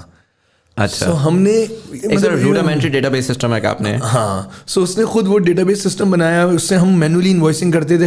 हमें क्लाइंट्स के टैरिफ याद होते थे, तो हमें पता होता था कि अगर हम मुजम्मिल का पार्सल आया तो उसके हाफ के जी के रेट्स 180 हैं, बट अगर वो अली का पार्सल आया तो उसके 200 तो मैनुअल तो डॉक्यूमेंट करते थे, क्योंकि डॉक्यूमेंट के बगैर तो आप ये वाला काम कर ही नहीं सकते, उसमें कैश इन्वॉल्व है, कैश वापस करना है। फिर ऐसा फिर पहला .NET का सिस्टम 25,000 रुपये में बनवाया, फिर उनको 2 दफ़ा 25,000 रुपये और दिए उसको अपग्रेड कराने के लिए। तो वो हमारा so that's how so we learn along the way. We did not know कि you need a cloud based system to, we did not foresee कोई लॉन्ग विजन। उस टाइम को बहुत बड़ा विजन नहीं था कि this is what we have to become. उस टाइम हमने कोई आज मेरे बेंचमार्क्स हैं, उस टाइम कोई बेंचमार्क्स नहीं थे कि हमें जी FedEx बनना है, DHL बनना है, लॉजिस्टिक्स के बारे में इन्फॉर्मेशन ही नहीं थी। एक प्रॉब्लम सॉल्व करनी थी बस। डिजिटल इकोनॉमी को देखा, पाकिस्तान में ग्रो हो रही है, बाहर की कंपनी आके कुछ कर रही है, हम स्टूडेंट ऑफ एंटरप्रेन्योरशिप, हम स्टूडेंट ऑफ बिजनेस, क्यों इस बारे में कुछ नहीं करे? एक प्रॉब्लम नजर आई, बस उसको सॉल्व करने में जुट गए। तो ये तो हो गया same city operation. And this is also very important to understand that it's okay to do business like this, grow करते हुए आप अपने आप को देखें, बजाय इसके कि जी स्टार्ट में बैठ जाएंगे मुझे एक्स अमाउंट ऑफ मनी चाहिए, मुझे ये सारे सिस्टम्स चाहिए, तब होंगे तो मैं आगे जाऊंगा। तो आप तो कभी शुरू ही नहीं कर सकते। तो ऐसे ही हुआ। और फिर अब असल कॉम्प्लिकेशन आई जब क्लाइंट से बोलना शुरू किया, भाई कराची से बाहर भी डिलीवर करें, तो ये तो कराची से बाहर तो अम्मी की कोई खाला रहती हैं और अब्बू के कोई दोस्त रहते हैं, तो अब क्या करें? तो वहाँ पे I think was a real complication. तो उसमें हमने बड़े बड़े इनोवेटिव आइडियाज़ इस्तेमाल किए। हमने लिटरली इन बड़ी कंपनीज़ के थ्रू अपने पार्सल्स भेजे और वहाँ पे डिलीवर कराया और कैश खुद जल्दी करके, इस तरह करके हमने कुछ बेवकूफ़ियाँ, कुछ इनोवेटिव आइडियाज़ किए, but we had to just keep pushing forward. अच्छा, this was also the time, यही एक्सपेंशन का टाइम था जब आपने प्रूफ ऑफ कॉन्सेप्ट कर लिया था ना, एक शहर में आप बहुत अच्छा काम कर रहे हो और आपके क्लाइंट्स आपको फ़ोन करके कह रहे हैं। रिमेंबर एक क्लाइंट है, मैं उनका नाम भी लूँगा, Sanaullah is a famous store in Karachi. So उनके डायरेक्टर का मुझे फ़ोन आया, you guys are doing an amazing job in Karachi, हमारा कैश फ्लो बहुत इंक्रीज़ हो गया है, we loving it, but you guys have to also open other cities, right? So that we transfer more business to you guys. And I was like, this is a good problem to solve. That's when I started to look for partners. So उसी वक्त मुझे महसूस हुआ कि अब ये मैं खुद नहीं कर सकता और हमें इस आइडिया को बड़ा करने तो हमें किसी बड़े लोग के साथ पार्टनरशिप करनी पड़ेगी। हमें रिसोर्सेज चाहिए। उस टाइम तक हमें 8-9 महीने हो गए थे, हम दिन के 30-40 ऑर्डर्स, 4-5 राइडर्स, 10 राइडर्स की टीम थी हमारे पास। So that's when we ended up selling to a media house और उनके अपने ऑफिसेस थे पूरे पाकिस्तान में। So वो इन काइंड सपोर्ट की मैं आपसे बात कर रहा था, तो उससे वो प्रॉब्लम सॉल्व हुआ।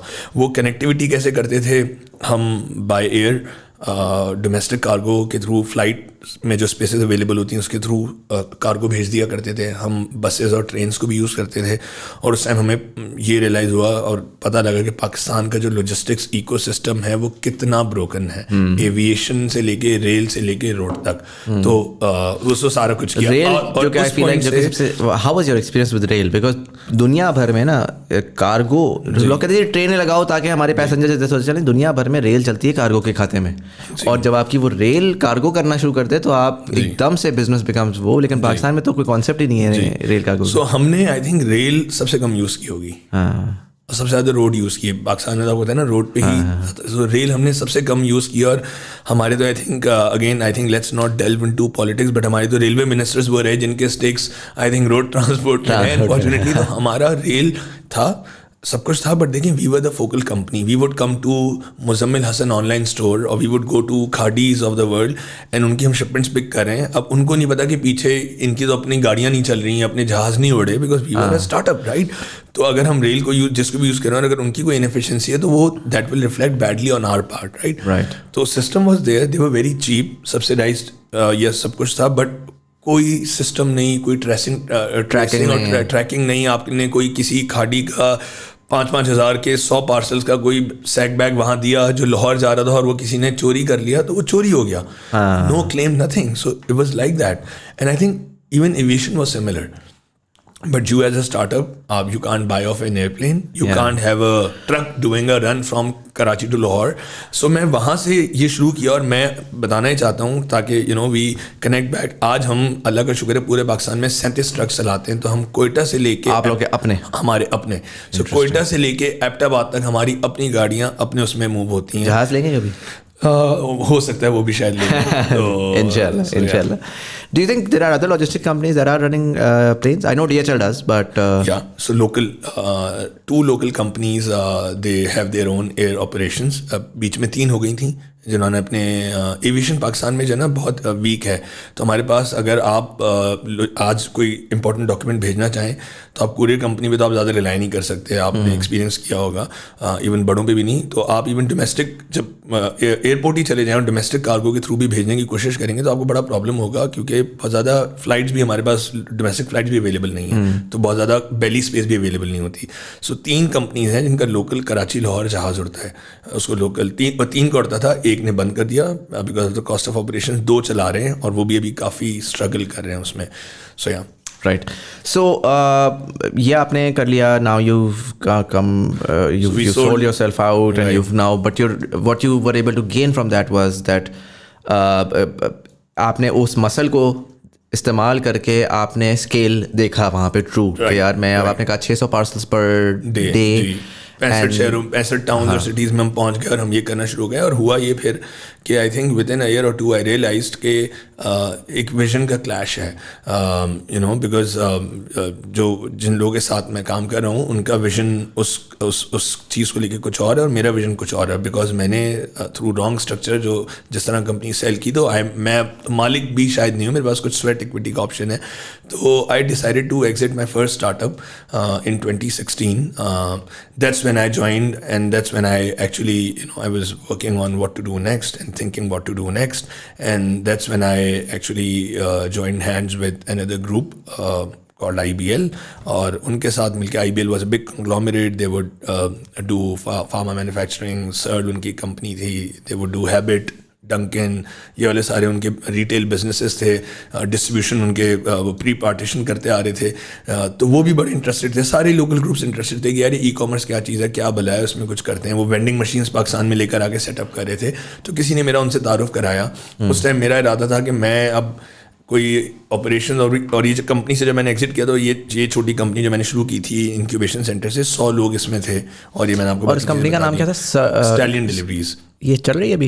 ये अभी भी चल रही है, बिल्कुल अभी भी चल रही है. So I decided to exit from it and I joined hands with I made a business plan. मेरा आइडिया था कि मैं एक प्लेटफॉर्म बनाऊँ, Uber ऑफ लॉजिस्टिक्स बनाऊँ. So rather than reinventing the wheel again, right, किसी के पास मोटर बाइक है और किसी को पार्सल भिजवाना है, तो मैं उन दोनों को कनेक्ट कर दूँ. ठीक है. That was my idea.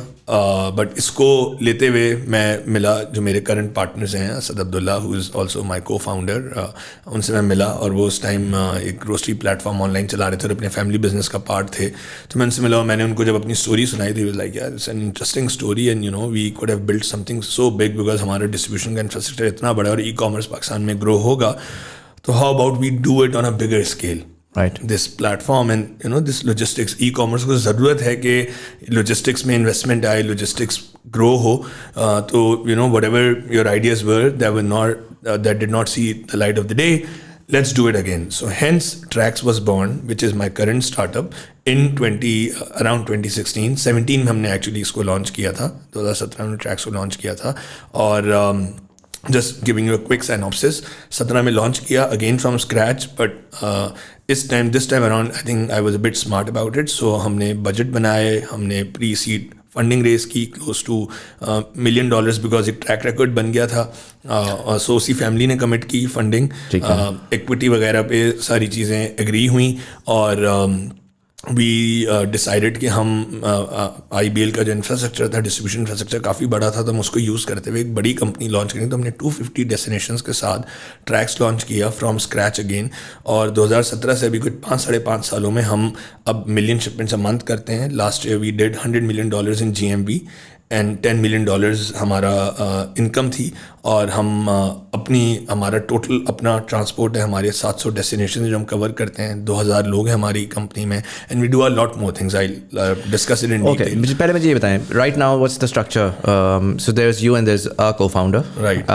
And then there is certain equity with the original investment, seed investment वाली Right. pre-seed जो थी आपकी. Right. इसके अलावा कुछ और दरमियान में you didn't go for anyone else? No. Okay. In terms of your co-founder right now, what's his role in the company? Right.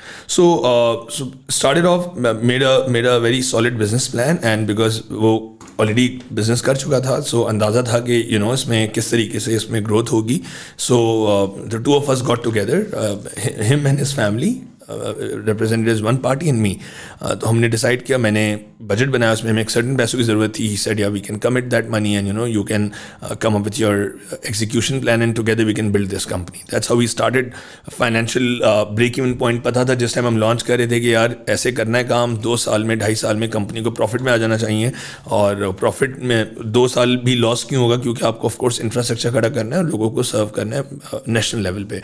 सो ये प्लान था, और बड़ा स्टार्टअप की तरह से चलाया, और यही हुआ. Again I think ideas were right, ना सिर्फ पेमेंट्स के अराउंड बल्कि और भी चीज़ें जो लर्न की, रिवर्स लॉजिस्टिक्स, रिटर्न्स, जो मैं आपसे डिटेल में बात करूँगा. तो कुछ जब थोड़े से रिसोर्सेज मिल गए तो थोड़ी सी अच्छी टीम सेटअप की, कुछ अच्छे लोगों को साथ मिलाया, टेक्नोलॉजी दिस टाइम, क्योंकि लास्ट टाइम मार खा के सीखा था, दिस टाइम ये सोच लिया कि जी it has to be a tech first logistics company. तो क्योंकि अगर हम बड़े स्केल पे जाएंगे और अगर हमने आज हल नहीं किया तो फिर हम again will keep getting bog down. तो हमने टेक्नोलॉजी को पहले सॉर्ट आउट किया. लॉन्च करने मेरा एक्चुअली तो लॉन्च 3 महीने डिले हुआ, क्योंकि मेरा जो पहला पोर्टल था, डिलीवरी पोर्टल, वही डिले हो गया था बनना. तो वो पहले बनवाया रादर देन कि वो शुरू कर दें, और फिर साथ साथ because we learn the trade. So that's how we built the company, and that's how we started our journey. Interesting. And I'd love to talk about the tech stack also later on. But the reason why I asked you this question, how old is your co-founder? So my co-founder, I think, is 10-12 years older than you are. Older so than me. Yeah. So his role initially was to be a sponsor, an advisor, right, and a mentor. And I was the operations entrepreneur. and the, housed inside of a big family enterprise, big family group, very protected from the family politics and family dynamics. And I would, they wanted to create, they had that vision where they wanted to empower entrepreneurs, right? Because right. again ये 2016-17 है, अभी भी VCs नहीं है, अभी भी कोई angel investors नहीं है, right? So family, तो कुछ अच्छे फैमिली बिजनेस हैं, कुछ बुरे फैमिली बिजनेस हैं, लोग हर तरह के होते हैं. So their idea was to have people like me, जिनके पास आइडियाज़ हैं और कुछ काम करने की मे बी सलाहियत है या करना चाहते हैं, तो उनको लाया जाए, उनको रिसोर्सेज दिए जाएं और उन पर रिस्क लिया जाए और उनको इनेबल किया जाए. तो so his role was always कि मैं कंप्लायंस साइड पे, मुझे मेंटोर करने की साइड पे, मुझे गाइड करने की साइड पे, और सारी एग्जीक्यूशन टीम कैसे बनानी है, किसको लेकर आना है, किस शहर से शुरू करना है, कितने शहरों में लेके जाना है, expansion plan क्या होगा, वो सारा that was all yours. The reason why I asked is because a lot of times when young people think about कि यार मैंने स्टार्टअप करना है, और जब वो कहानी भी सुनते हैं ना, तो वो कहानी शुरू करेंगे आपकी ट्रैक से, और कहेंगे यार इसको तो एक फैमिली बिजनेस मिल गया, उसने चला दिया. ओ भाई, वो फैमिली बिजनेस वाला आपके पास आता ही ना, अगर आपने जाके बैठ के वो स्टार्ट का पूरा रन ना मारा होता, जिसमें आपने जान मारी और आपने वो अपना पोर्टफोलियो बिल्ड किया, वो सीवी बिल्ड किया, जिसकी बेसिस के ऊपर वो फैमिली बिजनेस ने आपको आके ट्रस्ट किया. Anyone who thinks that someone can just come up, go with an idea, would go to a family business and say, listen, invest $1 million and just let me just do whatever with your money. Nobody's going to invest in it. You won't invest in it. You're not a family business, right? You're an entrepreneur. You wouldn't invest in it. You'd be like, yaar, 100%. I'm very excited about you, but give me some proof of concept, right? And so it's the thing that I want to bring out here is the incremental nature of कि अगर आपने success reach करनी, either you can make excuses or you can go out and fail, right? And obviously Stallion is not a failure on your part because it's still running, it's a proper company and it taught you so much, but can be contextualized as a failure because आप शायद start कर रहे थे, आपने सोचा यार मेरी एक कंपनी होगी, बड़ी होगी, ये होगा, वो होगा, इतनी equity होगी, कुछ numbers दिए हुए होंगे. Theoretically maybe it was a failure. It's really about how you look at it, right? 100%. तो वो बड़ा I think एक बड़ा important element है कि it's incremental, it's and anyone can do it except कि anyone doesn't. अपना starting point देखें ना कि यार अगर मैं पीछे हूँ, मेरे पास वो privilege नहीं है, what do I need to do to overcome that lack of privilege? Yeah, you can't do it overnight. And excellent comment actually, जो मेरे पार्टनर हैं और जो मेंटोर इनकी मैं बात कर रहा हूँ, co-founder भी इस जर्नी में, असद अब्दुल्ला, मैं अक्सर उनके साथ बैठ के whenever, because he was a mentor figure, still is a mentor figure to me, and I would have this self-reflection वाले moments के देखें, I put in so much hard work into my last venture and what happened, it all down the drain. kabhi kabar aap you go into that mode. So he said what you exactly said. He said, Hassan, if you had not done that little project, and if you had not shown that little validation, this whole entire group, I would not have been able to convince my family to bet $1 million on you. Right? Because our family money, and family is very, very protective of where the money is invested. If one of the family members are fully involved or not, you were running it like it's your own business, housed with us, right? So so you're extremely correct. You have to go step by step. 100%. You just can't come up one day. Although when the VC system took over, it started happening that you could come out of college, have an idea and raise $2 million. And but I think उसका वही है ना कि ये short runs हो सकते हैं, वो फिर उसका हमने follow up भी देख लिया unfortunately, वो एक boom bust cycle आया. मुझे ये बताएं कि now let's get into the logistics side of it. आज मुझे ये बताएं कि are you a profitable company at this point in time? You did mention $10 million in profit last year.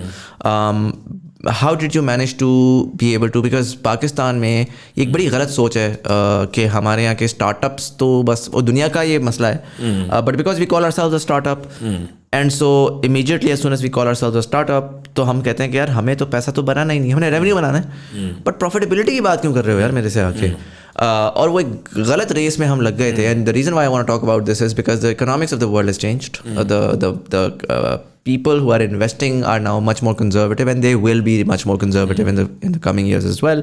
So जो हमारा नौजवान है उसको ये पता होना चाहिए कि यार sustainability now should be at the forefront. Right. 100%. And so where do you stand in all of that, and how did you, was that something that you designed from the start? Right. So Muzammil, if you allow, I'll take a step back, and before I answer this question of yours, actually मैंने tracks में किया क्या, देखें, profitability, revenue generation, wealth creation और profitability ये जब ही होती है जब आप वैल्यू क्रिएट करते हैं, किसी के लिए, कस्टमर्स के लिए करते हैं, तो ही आप ये सारे काम कर सकते, तभी कोई आपको पैसे देगा, तभी आप उसमें फिर कॉस्ट करेंगे और प्रॉफिटेबल होंगे. सो स्टाइलिन में तो किया, पेमेंट से डिस्टर्ब किया, अब एग्जिट कर लिया, ठीक है जी, अब बड़े स्केल पे काम करना है, अच्छे पार्टनर्स भी मिल गए, उन्होंने कहा हाँ जी पैसा भी लगाना है, क्योंकि भाई ई कॉमर्स सबको नज़र आ रहा है और we want to be part of this digital जो इकोसिस्टम, हम भी इसका पार्ट बनना चाहते हैं, इस डिजिटल रेवोल्यूशन को जो पाकिस्तान में आएगी और जो पाकिस्तान लीप फ्रॉग करेगा, वो भी हो गया, नए पार्टनर्स भी मिल गए. अब वैल्यू क्या क्रिएट करें ज़्यादा पैसे के साथ, और बड़े, अब तो बड़ा स्केल, बड़ा प्लेटफॉर्म मिल गया. सो उसमें मैं पहले वो आपको बताना चाहता हूँ. So payments was one thing कि अगेन पेमेंट्स को मजीद डिस्टर्ब करना है, हमने we need to continue to provide payments to the e commerce merchants as fast as we can. So daily payments हम उनको करते रहेंगे और उनको उस तरीके से करेंगे सिस्टम्स के थ्रू कि उनको अपने घर से निकलना भी ना पड़े. वरना एक ज़माने में तो अगर आपने भी ऑनलाइन बिजनेस किया, आपको पता है कि पेमेंट कुरियर कंपनी से लेना भी एक आपको शर्म, आपकी ईगो इतनी हर्ट होती थी, आप इतने जलीलो ख्वार भी होना पड़ता था, तो आपके अकाउंट में पैसे आए और सब कुछ टेक के थ्रू हो रहा हो कि आपको पता हो कि मेरी इतनी पेमेंट्स है, उसकी ये रिकन्सिलिएशन सारी, ये तो हमने किया ही किया ट्रैक्स में, इसको थोड़ा सा एनहेंस कर दिया. उसके अलावा हमने इंडस्ट्री के कुछ और मसले देखे और उन्हीं को सॉल्व करते, तो फिर रेवेन्यू बनाते और प्रॉफिट बनाते. वो मसले ये थे कि जब आप ई कॉमर्स फाउंडर से बात करेंगे, भाई क्या मसला है आज आपके साथ, तो दे वुड से कि यार रिटर्न्स बहुत ज़्यादा हैं, राइट. हम चीज़ भेजते हैं, लोग ऑर्डर करते हैं और चीज़ जाती है और वापस आ जाती है. कुरियर कंपनीज पूरा चार्ज करते हैं, डिलीवर हुई हुई शिपमेंट्स का भी, अनडिलीवर्ड हुई हुई शिपमेंट्स, अनडिलीवर्ड शिपमेंट्स पे तो हमें रेवेन्यू भी नहीं बनता, हमारी प्रोडक्ट भी स्टक हो जाती है. तो that was another problem. Payment से चलो एक स्टार्टअप ने सॉल्व की, उसके बाद कोई एक स्टार्टअप आ गया.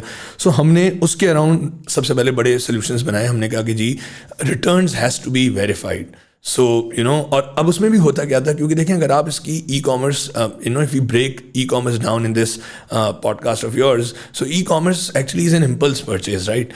You are browsing through your Facebook, you are browsing through your Instagram, and you see an amazing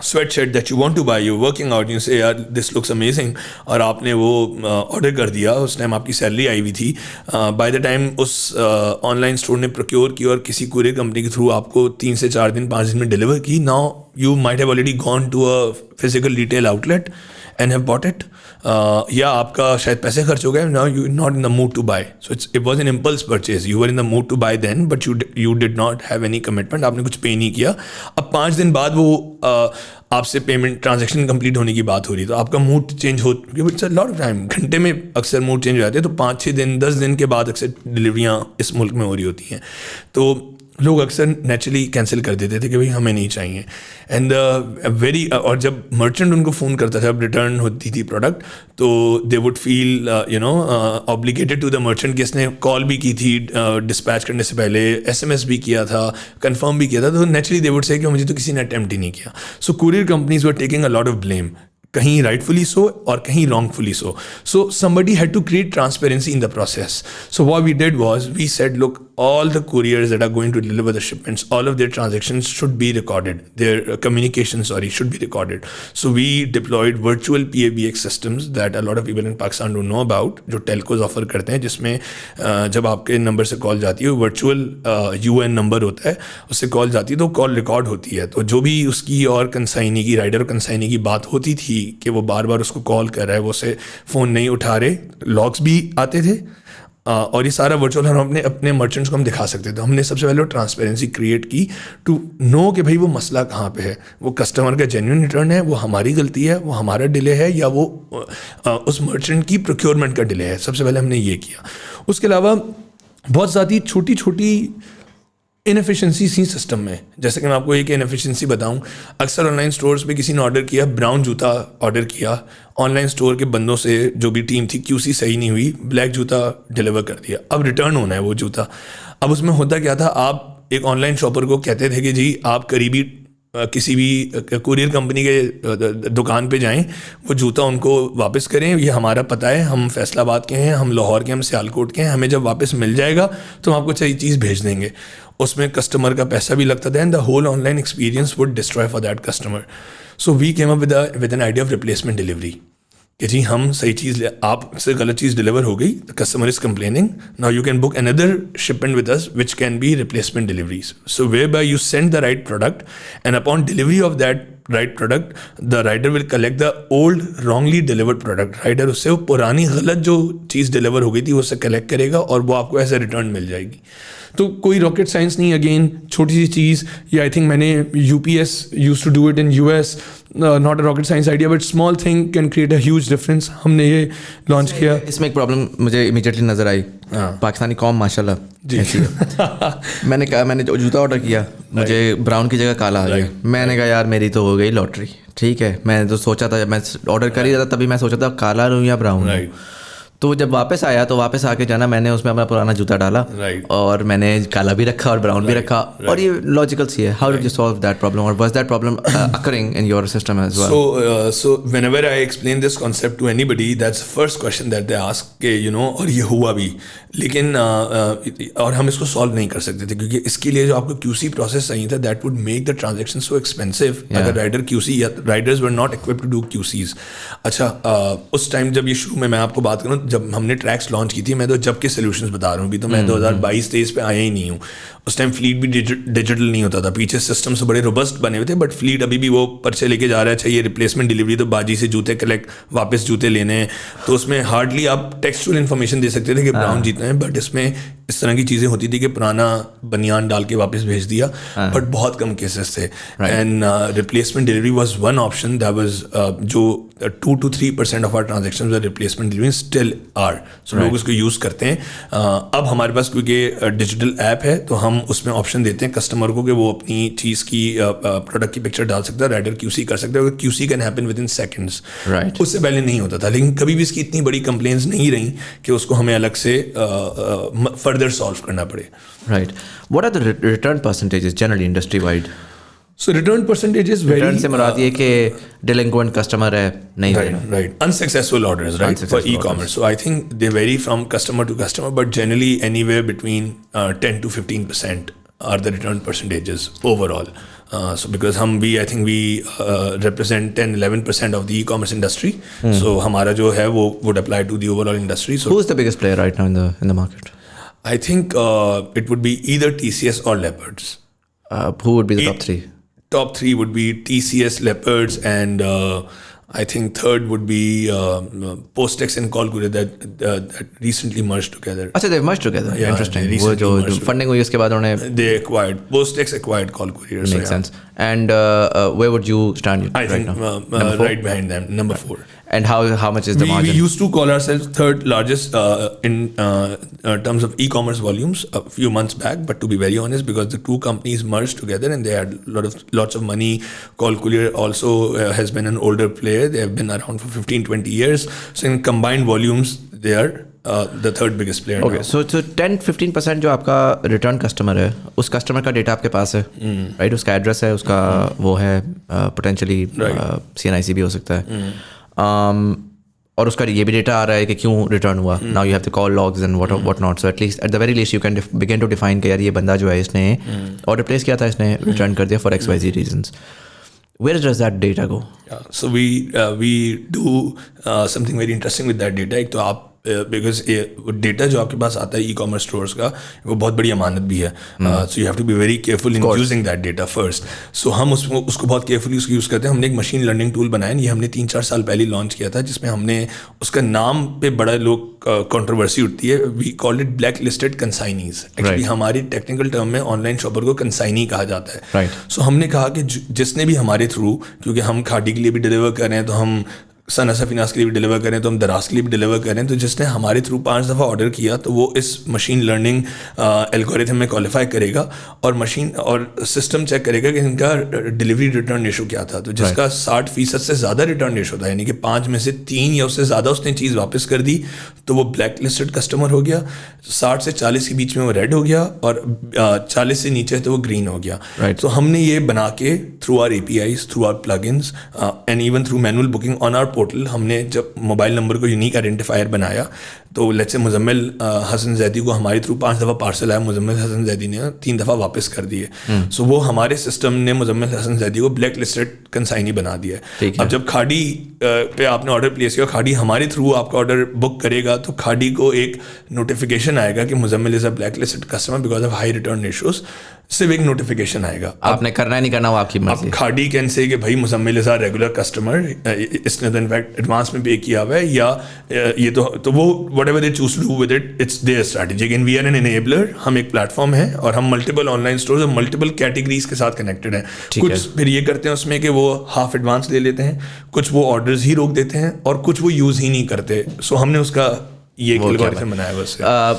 That same because now that you have that data and you have that unique identifier, have you thought about connecting that API with other potential players within the same space? What I mean by that is this data is now very very powerful for किस्त पे to identify कि किस customer का credit score कैसा बनेगा. सो इस वक्त जो एक रेस लगी हुई है ना, वो क्रेडिट स्कोरिंग की लगी हुई है, और मार्केट में सबका ये प्रॉब्लम है, सब खुजा रहे हैं कि यार how do we begin to define कि कौन सा कस्टमर डिलिंक्वेंट होगा और कौन सा एक्चुअली जो है ना वो ऑन टाइम वो करेगा.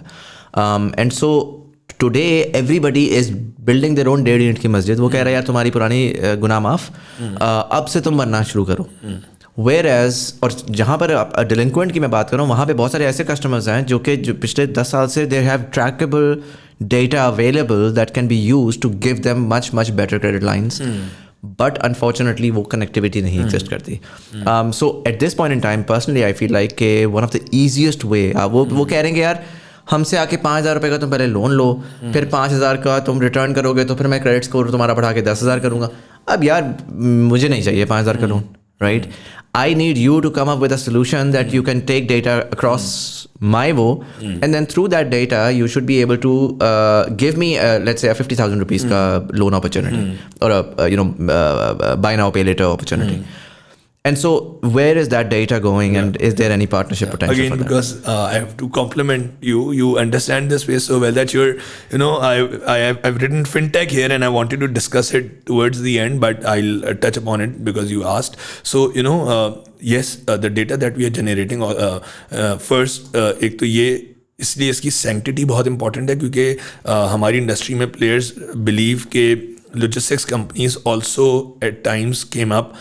There has been examples, I won't name them, with their own e-commerce marketplaces, and people accuse, there's been no proof about it, people accused logistics companies of using their data to bring customers to their marketplaces. So again, one has to be very careful in sharing data with whoever, even with other merchants in terms of returns and all. So हम बड़ा carefully उसका वही use करते हैं यहाँ पे customer की identity reveal ना हो, सिर्फ वो एक API कॉल है ना, उसका behavior मतलब मैं एक API कॉल करूँ, मैं कहूँ इस नंबर पे क्या है तो आप बताओगे यार इसका ये स्कोर आपका है, ये इसको आप रीचेक कर लें, बस इतना। हम अब क्योंकि बाय नाउ पे लेटर भी फिनटेक का एक बूम है पाकिस्तान में और कई सारे स्टार्टअप्स हैं, डिजिटल बैंकिंग लाइसेंसेस इशू हो रहे हैं, तो बहुत ज़बरदस्त हम एक इकोसिस्टम के थ्रू गुजर रहे हैं और हम ट्रैक्स में हैं। और आपने सवाल कर दिया तो हम पाकिस्तान की पहली लॉजिस्टिक्स कंपनी बनना चाहते हैं जो कैश ऑन डिलीवरी को completely collect on delivery, cashless delivery बना दें। वो मैं आपसे बात करूंगा कैसे।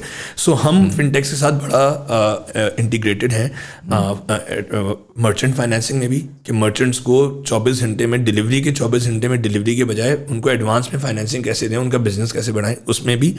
बट अनफॉर्चुनेटली जो आपने सवाल किया ना, ये जो बाय नाउ पे लेटर वाले स्टार्टअप्स आए, ये अगेन बिकॉज आई थिंक ये VC बैक्ड थे और ये their tail was on fire and they came in and they wanted to grow so fast that they did wrong integration and वही boom and bust वाला model बहुत तेज़ी से हुआ। और अब आपको बाय नाउ पे लेटर नहीं दिख रहा है इतना, बिकॉज पाकिस्तान में डेटा और ये transparency, it's not so easy to loan money to people, right. We are of course logistics companies are rightly connected to the merchants also if you want to finance these SMEs जो कि बेचारे छोटे अपने businesses कर रहे हैं। अगर आपने उनको फाइनेंस करना है बैंक ने, फिनटेक ने, तो we are connected to them. हमारा उनका डेटा है कि हमने उनसे कितना उसने कपड़ा सेल किया है 2 साल में, 3 साल में, और हम उनके कस्टमर से भी कनेक्टेड हैं कि वो कितने ऑनलाइन स्टोर से खरीद रहे हैं और हमारे पास उसका भी कई मिलियंस ऑफ शिपमेंट्स का डेटा है। तो we are open and we are forging our partnerships with fintech, and we are also creating our own fintech play through the data and through the cash that we move and the cash that we collect. So हम वो ये सारे काम कर रहे हैं आज, and we are trying to play our role into digitizing that part of the ecosystem. Yeah, because there are some very simple use cases ना। मैं 15 मैंने शिपमेंट्स मंगवाई पिछले 3 महीने में आपसे, 15 में से मैंने 15 के 15 को पे किया, शिपमेंट साइज, बकेट साइज देखा, आपने कहा यार बंदा तो सही वो कर रहा है। Suddenly now there is an opportunity for you to come and offer me a subscription where it could be a subscription where I could say कि यार मेरा को पेड मेंबर बन जाओ, साल की सब्सक्रिप्शन ले लो, और मुझे हर दफ़ा पेमेंट ना किया करो, मुझे महीने के आखिर में मेरा बंदा आएगा तो मैं सारी की सारी कर देगा। और सर चले मैं आपको एक और चीज़ करता हूँ, इवन सिंपलर। आपके पास आज भी क्या आप जाते हैं खाड़ी की दुकान पे, या मैं एक ही ब्रांड का बार बार नाम लेना चाहता, आप सफ़ायर की दुकान पे जाते हैं, आप जाते हैं एज अ कस्टमर, आपने चीज़ खरीदी, आपने being the urban customer that you are with a certain profile, आपने कहा I want to pay it through my credit card, because credit card is also a small credit tool, right? Because आज आपने पे कर दिया, you might not have money in your account, but you have to pay them back after 40 days or even after 5 months. You can keep doing minimum payments, right? So credit card, buy now pay later has always been there in form of credit cards by the banks since buy now pay later is a rebranding, is a Sharia compliant rebranding of credit cards. और आप उसको भी credit cards को भी आप शरिया complaint कर सकते हैं। So there are always Pakistani way to do things. So हमने ये सोचा और हम ये कई दफ़ा सोचते रहे कि भाई ये वैल्यू क्रिएट करेंगे। अगर वही सफ़ायर का कस्टमर जब हमसे घर पे डिलीवरी करा रहा है और ट्रैक्स उसको डिलीवरी करने जा रहा है, सफ़ायर ने हमें ट्रस्ट किया उसको डिलीवरी करने के लिए, हम जाके उससे कैश मांग रहे हैं। अब उस कैश में हम 2-2 लाख की डिलीवरीज भी करते हैं बुटीक को। उस कैश में वो कस्टमर जो अपनी वॉलेट में उसको पंप वाले को देने के लिए 200 रुपये नहीं होते, उसको जाके हम 2,000-5,000 रुपये का जब पार्सल मांगते हैं, इवन हम उसे जब SMS भी कर देते हैं राइडर निकलने से पहले, तो अक्सर डिलीवरीज यूँ रिफ्यूज़ हो जाती हैं कि जी मेरे पास अभी कैश नहीं, कल आइएगा, और फिर वो बार बार मसला होता है। ऑलमोस्ट अगर मेरे घर में 15 डिलीवरीज आती हैं ना, तो 10 डिलीवरीज जो है वो अगले दिन फिर आती हैं, तो सर कॉस्ट है। तो सर मैं आपको ये बताता हूँ कि we become the first company to integrate with OneLink। तो अगर आपके पास एंड इट्स लाइव, अगर आपके पास मेरा राइडर आएगा, ट्रैक से राइडर आएगा, तो वो आपसे आके बोलेगा सर आपका पार्सल है, आप बोलेंगे मेरे पास कैश नहीं, तो बोलेगा सर आप किसी भी जो भी मोबाइल बैंक आप यूज़ करते हैं आप उसमें जाएँ, वन बिल में जाएँ, हमारा ट्रैकिंग ID डालें, वो अमाउंट फैच करेगा, आप पे करेंगे मेरे राइडर को उसी टाइम, क्योंकि all of the fleet is digital, उसको उसी टाइम पता लगेगा Muzammil Hasan Zaidi has paid 5,000 rupees, और अगर उसका किसी भी वजह से मोबाइल इंटरनेट नहीं चल रहा हो तो उसको SMS भी आ जाएगा कि पे हो चुका है, टू मेक इट सीमलेस, और आपको पार्सल डिलीवर करके चला जाएगा. We are now moving forward, OneLink is one thing, we are now moving forward, जहाँ पे अब फिनटेक्स की एडवांसमेंट की वजह से पहले हमने कई दफ़ा ये करने की कोशिश की कि हम क्रेडिट कार्ड मशीन्स दें, पॉस मशीन्स दें राइडर्स को, वो छोटी क्रेडिट जैक से भी कनेक्टेड होती थी मोबाइल फ़ोन में, वो पूरी जो पंप पे जो मशीन होती है वो भी होती थी, दैट नेवर वर्कड आउट, वो 2 लाख की मशीन होती है, उसकी चार्जिंग करनी होती है, तो वो राइडर से गिर जाती थी, टूट जाती थी, मैनेज नहीं होती थी, नोबडी, ना बैंक इन्वेस्ट करना चाहता था, ना कुरियर कंपनी से इतना पैसा होता था कि 1,000 हमारे 2,000 राइडर्स को हम वो मशीन दे सकें. तो now we have also launching soft POS and payment links very soon. So launching, so that means are you partnering with, let's say, someone like PayMob, or what does that mean? We're partnering with a fintech called Switch. We are going live with them. They're also a startup. They're a fintech that has recently launched. So और हम बाकी भी और भी लोगों के साथ partnerships कर रहे हैं. So उसमें हम कर ही रहे हैं. तो उसमें होगा यूज़र केस क्या होगा कि मुज़म्मिल का सफ़ायर से मुज़म्मिल ने ऑर्डर किया तो पार्सल आएगा, तो पार्सल आने से पहले मुज़म्मिल को मैसेज भी आएगा कि जी आपका पार्सल रास्ते में है और आप इस लिंक पे जाके पे कर सकते हैं. तो अगर आप मुज़म्मिल दफ्तर में बैठे हुए, मुज़म्मिल ने जाके पे किया, दफ्तर में बैठे बैठे पे कर दिया, राइडर को पता लगेगा इट हैज़ बिन पेड और वो घर पे डिलीवरी हो जाएगी. मुज़म्मिल गेट पे लेने आया, मुज़म्मिल ने कहा ठीक है मेरे पास कैश नहीं है, वेट अ मिनट, लिंक पे क्लिक किया, उसी टाइम पे कर दिया. सो online real time payment gateway generate हो जाएगा, उसके ऊपर जाके मैंने कार्ड से पे करना है वो कर दिया, डेबिट कार्ड से करना है वो कर दिया, अपने वॉलेट से पे करना है आपने अपने वॉलेट से पे कर दिया. अब आप मुझसे अब आपका अगला सवाल मुझसे होगा कि मेरे भाई अगर मुझे यही करना है तो मैं चेकआउट के टाइम क्यों ना कर दूँ. तो सर देखें, फिनटेक्स ने पिछले कई सालों में इतना पैसा लगा के इतने मार्केटिंग डॉलर्स बर्न किए. आज आप बताएं COD टू प्री पेमेंट्स का रेशो क्या है? 5% and 95% is COD, 5% is prepayments. Why? Because you have to understand the psyche of this region, of this nation. We like to touch and feel the product before we actually pay for it. और यहाँ पे अभी भी service standards इतने low हैं कि consignee and customer would like to keep the leverage. Trust का मसला है. आज फूड पैंडा पे भी आप कार्ड नहीं लगाते कि यार अगर मैंने प्री पे कर दिया फिर तो मेरा फ़ोन भी नहीं उठाएंगे और मेरा खाना भी डिलीवर नहीं हो रहा होगा, मेरा पार्सल भी नहीं आ रहा होगा, मैं कुछ भी नहीं कर सकूंगा और मैं सोशल मीडिया पे पोस्ट डालता रहूँगा. But once it's handed over to a courier company, once the parcel is at your doorstep, so you would be very much willing to pay through your credit card or through your bank account because you're now you're paying your bills through that. Makes sense. And this is also Easy Paisa वगैरह integrated भी होगा. Easy Paisa, Jazz Cash, all the fintechs will be integrated through that, and all the credit cards will be integrated. So you will be able to pay through your card, through your bank app, or through any fintech that you use. So जो soft POS है, is that so एक होता है ना कि एक payment gateway या payment link generate हुआ है, जब वो राइडर आया तो फिर उसने मुझे दिया और मैंने उसमें कार्ड कोड डाला. और एक वो होता है कि आप आज जो मॉडर्न कार्ड सारे अपडेटेड आ रहे हैं उससे वो NFC पेमेंट्स हैं. सो थियोरेटिकली फ़ोन के थ्रू आप डायरेक्ट कर सकते हैं. अगर आप मिडल ईस्ट वगैरह में जाएँ तो बड़ा ईजी है वहाँ पर अब कि जी वो डिलीवरी राइडर आता है, आप कार्ड आगे करते हैं, उसी वक्त फ़ोन डालते हैं और you're done. So are we looking at that as well potentially? So मैं ऑडियंस के लिए समझा दूँ soft POS because I think it can be a technical concept. Soft POS is where the point of sale system doesn't have to swipe your card or dip your card in. Mobile में जो NFC का एक solution है उसके through card सिर्फ tap होता है और वो कार्ड की डिटेल्स रीड कर लेता है, पेमेंट हो जाती है. सो हम इसमें अगेन जैसे मैंने आपने प्रीवियसली बात भी की कि चेंज रेडिकल नहीं हो सकता, कभी भी इंक्रीमेंटल होता है. सो हम इसमें भी इंक्रीमेंटल चेंज की तरफ जा रहे हैं. सॉफ्ट पॉस से हम लाइव नहीं जाएंगे, हम पेमेंट लिंक से लाइव जाएंगे. क्योंकि आज भी अगर आपको ये सॉफ्ट पॉस करना है तो your fleet should have the mobile devices जिसका NFC जो टेक्नोलॉजिकली इतनी एडवांस्ड हो जिसमें वो सोल्यूशन सीमलेस हो. वरना आप दरवाजे पे खड़े होंगे, 40 डिग्री की धूप होगी, वो मोबाइल पे कार्ड मारा होगा और डिलीवरी नहीं हो रही होगी, and the whole experience will again get destroyed. So first we'll be going live very soon. I think by the time your podcast goes live, this will be live. So उसमें होगा कि आपको payment link आ रहा होगा, और आप उस पर क्लिक करेंगे और एक सिक्योर चेकआउट गेटवे खुल रहा होगा जहाँ पे आप डिलीवर कर रहे होंगे, And eventually जहाँ पे आप you'll अपना कार्ड डाल के पेमेंट कर रहे होंगे. And eventually you'll be looking at NFC as well. Right. So this also now this is BNPL also enabled on delivery. This is again cashless transfer delivered enabled on delivery. So we want to being a COD company or being an e-commerce focused logistics company, we want to convert cash on delivery, which is a big problem. Collecting cash, taking it all back. We want to make it cashless. We want to 24-hour wala turnaround hai, potentially we can look at 30-minute turnaround, you know, we can 1 hour look at turnaround. seconds ka payment being transferred back. So, Makes sense. Tell me about this. एक element होता है जिसमें एक बंदा घुसता है और वो कहता है कि यार नाउ मैंने एक चीज़ अगर कर ली ना सक्सेस, मेरे साथ होता है, मैं मीडिया में जब आया और मैंने एक एरिया ऑफ सक्सेस उठा लिया, तो आपको इस स्कोप में इस लेवल पे देख के ना आपको बहुत सारी चीज़ें नज़र आना शुरू हो जाती हैं और आपको अपॉर्चुनिटीज़ पे अपॉर्चुनिटीज़ नज़र आती हैं.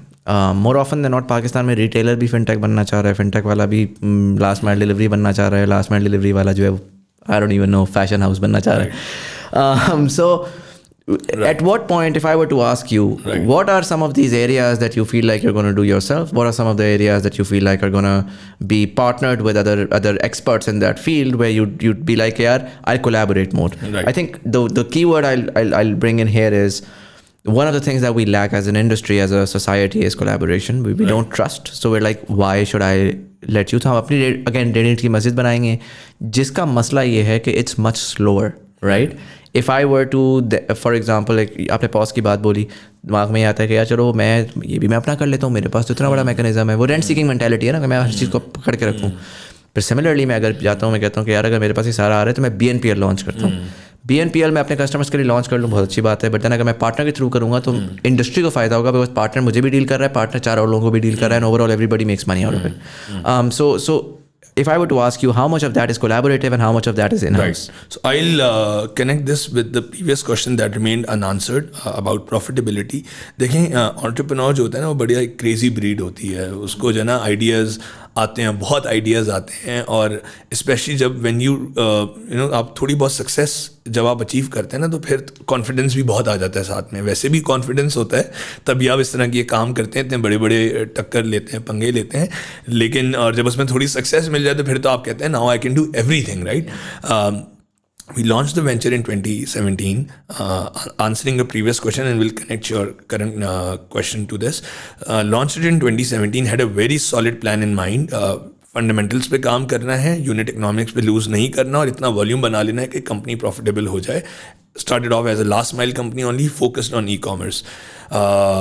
2019 में मिड 2019 में हमने कंपनी को green within 2.5 years as plan. जितने पैसे लगने थे उससे थोड़े ज़्यादा लगे और हमने कंपनी को ग्रीन कर दिया. ग्रीन का मतलब company started generating its own cash. From that point onwards the sponsors और the investors stop putting in the money, and all the money that we were generating we were putting it back in the business. Means हम अपना network grow कर रहे थे, अपनी चीज़ें कर रहे थे. अराउंड द सेम टाइम वही सवाल अब ये सक्सेस भी थोड़ी बहुत हो गई ना कि आपने एक वेंचर लॉन्च किया और वो वेंचर आज माशाल्लाह से प्रॉफिटेबल है, because it's very difficult. Very few ventures see light of the day, and light of the day here means profitability. So अब आगे सवाल क्या क्या करें. किसी ने आइडिया दिया जी अपना ऑनलाइन स्टोर बना लो, अपना ही डिलीवरीज हो रही होंगी, वहाँ भी मार्जिन है, डिलीवरीज तो खुद कर रहे हो, ये आइडियाज़ दिए. तो आई ऑलवेज थॉट कि logistics is such a big problem to solve कि you know if you keep solving it for the next 30-40 years of your life you still won't be able to solve it. And in a country like Pakistan, 5th largest in terms of population, geographic footprint भी बहुत बड़ा है, there's a huge gap in my own area. So I think never deviated from that, but what I did was that once we got bit of a success and confidence and everybody got comfortable, shareholders, customers को भी कुछ service मिली थी, कुछ नाराज़ भी हो रहे थे, जाहिर सी बात है, not satisfy everybody, तो we started disrupting the areas that were very close to us. So हमने कहा जी ये ऑनलाइन स्टोर्स बेचारे परेशान होते हैं, इनको इन्वेंट्री रखनी होती है. ऑनलाइन स्टोर्स भी अब आप ये देखें हमारी जर्नी के साथ साथ बड़े हो गए थे। वो जो दिन में 5 ऑर्डर्स करते थे अब 100 200 ऑर्डर्स करने लग गए थे, अमेजोन पे बेचने लग गए थे और उनको भी ग्रोथ मिल रही थी। दराज सारा इकोसिस्टम ग्रो हो रहा है। तो हमने कहा कि जी बैकवर्ड इंटीग्रेट करते हैं, वेयर हाउसिंग सर्विस लेकर आते हैं और ऑनलाइन स्टोर्स के लिए बड़ा आसान बनाते हैं। उनको बोलते हैं अपनी टेक्नोलॉजी पे फोकस करें, अपनी मार्केटिंग पे फोकस करें। क्यों अपने वेंडर से जाके सामान उठा के ला रहे हैं, उसको गिन रहे हैं, उसको रख रहे हैं, दराज पे बेचने के लिए अलग सॉफ्टवेयर चला रहे हैं, अपनी वेबसाइट के लिए अलग सॉफ्टवेयर चला रहे हैं, वहाँ से इन्वेंट्री रन आउट हो गई है, वहाँ पे पेनल्टी पड़ रही है। तो वी आर जैसे डिलीवरी आप पूरी हमें दे देते हैं और वहाँ पे फिर आपके पास स्टॉक पड़ा हुआ नहीं है बट आपने एक गोदाम लिया हुआ और उसका आप किराया दे रहे हैं और सर आपका वो डाउन सीजन चल रहा है। सो क्राउड सोर्स करते हैं और हम जैसी कंपनी को दें और हम आपके लिए काम करते हैं। सो हम वहाँ गए और हमने 2019 में या 2020 में अपना इन्वेंट्री मैनेजमेंट सॉफ्टवेयर बनाया और हमने अपना इन्वेंट्री मैनेजमेंट सोल्यूशन लॉन्च किया। Market to it really well, माशाल्लाह इट्स ग्रोइंग। उसके अलावा हमने देन वी थॉट के जी पाकिस्तान में ये बहुत बड़ा मसला है ज़र मबादला के ज़खायर जी, एक्सपोर्ट्स आती नहीं है, इम्पोर्ट्स हुए जाती हैं और हर दफ़ा हम जो है ना वो चाहते हैं। तो हमने कहा जी एक्सपोर्ट्स करनी चाहिए और हम अगर लॉजिस्टिक्स डोमेस्टिक में ये इतनी शिपमेंट्स आगे पीछे कर रहे हैं, डोमेस्टिक ट्रेड को सपोर्ट कर रहे हैं, सो अबाउट हम क्रॉस बॉर्डर ट्रेड भी इनेबल करना शुरू करें। सो हमने वो एक्सपेरिमेंट किया and we set up our international logistics arm again I think around the same time 2020 1920। उस टाइम हम एक्सपेरिमेंट्स कर रहे थे कि प्रॉफिटेबल हो गए थे, कोविड अभी आया नहीं था। तो अभी तो we did not get hit by a brick wall, right. So अभी एक्सपेरिमेंट्स का टाइम था, एंजॉय कर रहे थे। सो हमने इंटरनेशनल लॉजिस्टिक्स लॉन्च करी इन partnership with DHL and FedEx। अच्छा, इसमें जवाब भी आपको देता चलूँ, हर चीज़ खुद नहीं कर रहे थे। हमारी जो गाड़ियाँ हमने इवेंचुअली अपना पूरा started off again very small, हालांकि पैसे थे बट अपनी गाड़ियाँ सारी पूरे रूट्स मैंने जैसे आपको बताया कि कोयटा से लेके एबटाबाद तक 2019 में जब इतना वॉल्यूम गैदर कर लिया था ट्रैक्स में, तो अपनी गाड़ियाँ डाल दी बट गाड़ियाँ खुद नहीं खरीदी बिकॉज वो कैश से आप बहुत और काम कर सकते थे। सो हम we partnered with transporters that are still our partners, have been working with us for 4 years। और वो एक गाड़ी हमारी कराची से लाहौर जाती थी 4 टन की, तो आज 4 गाड़ियाँ जाती हैं। वो एक गाड़ी हमारी शायद लाहौर से फैसलाबाद जाती थी, तो आज 3 गाड़ियाँ लाहौर से फैसलाबाद में चलती हैं।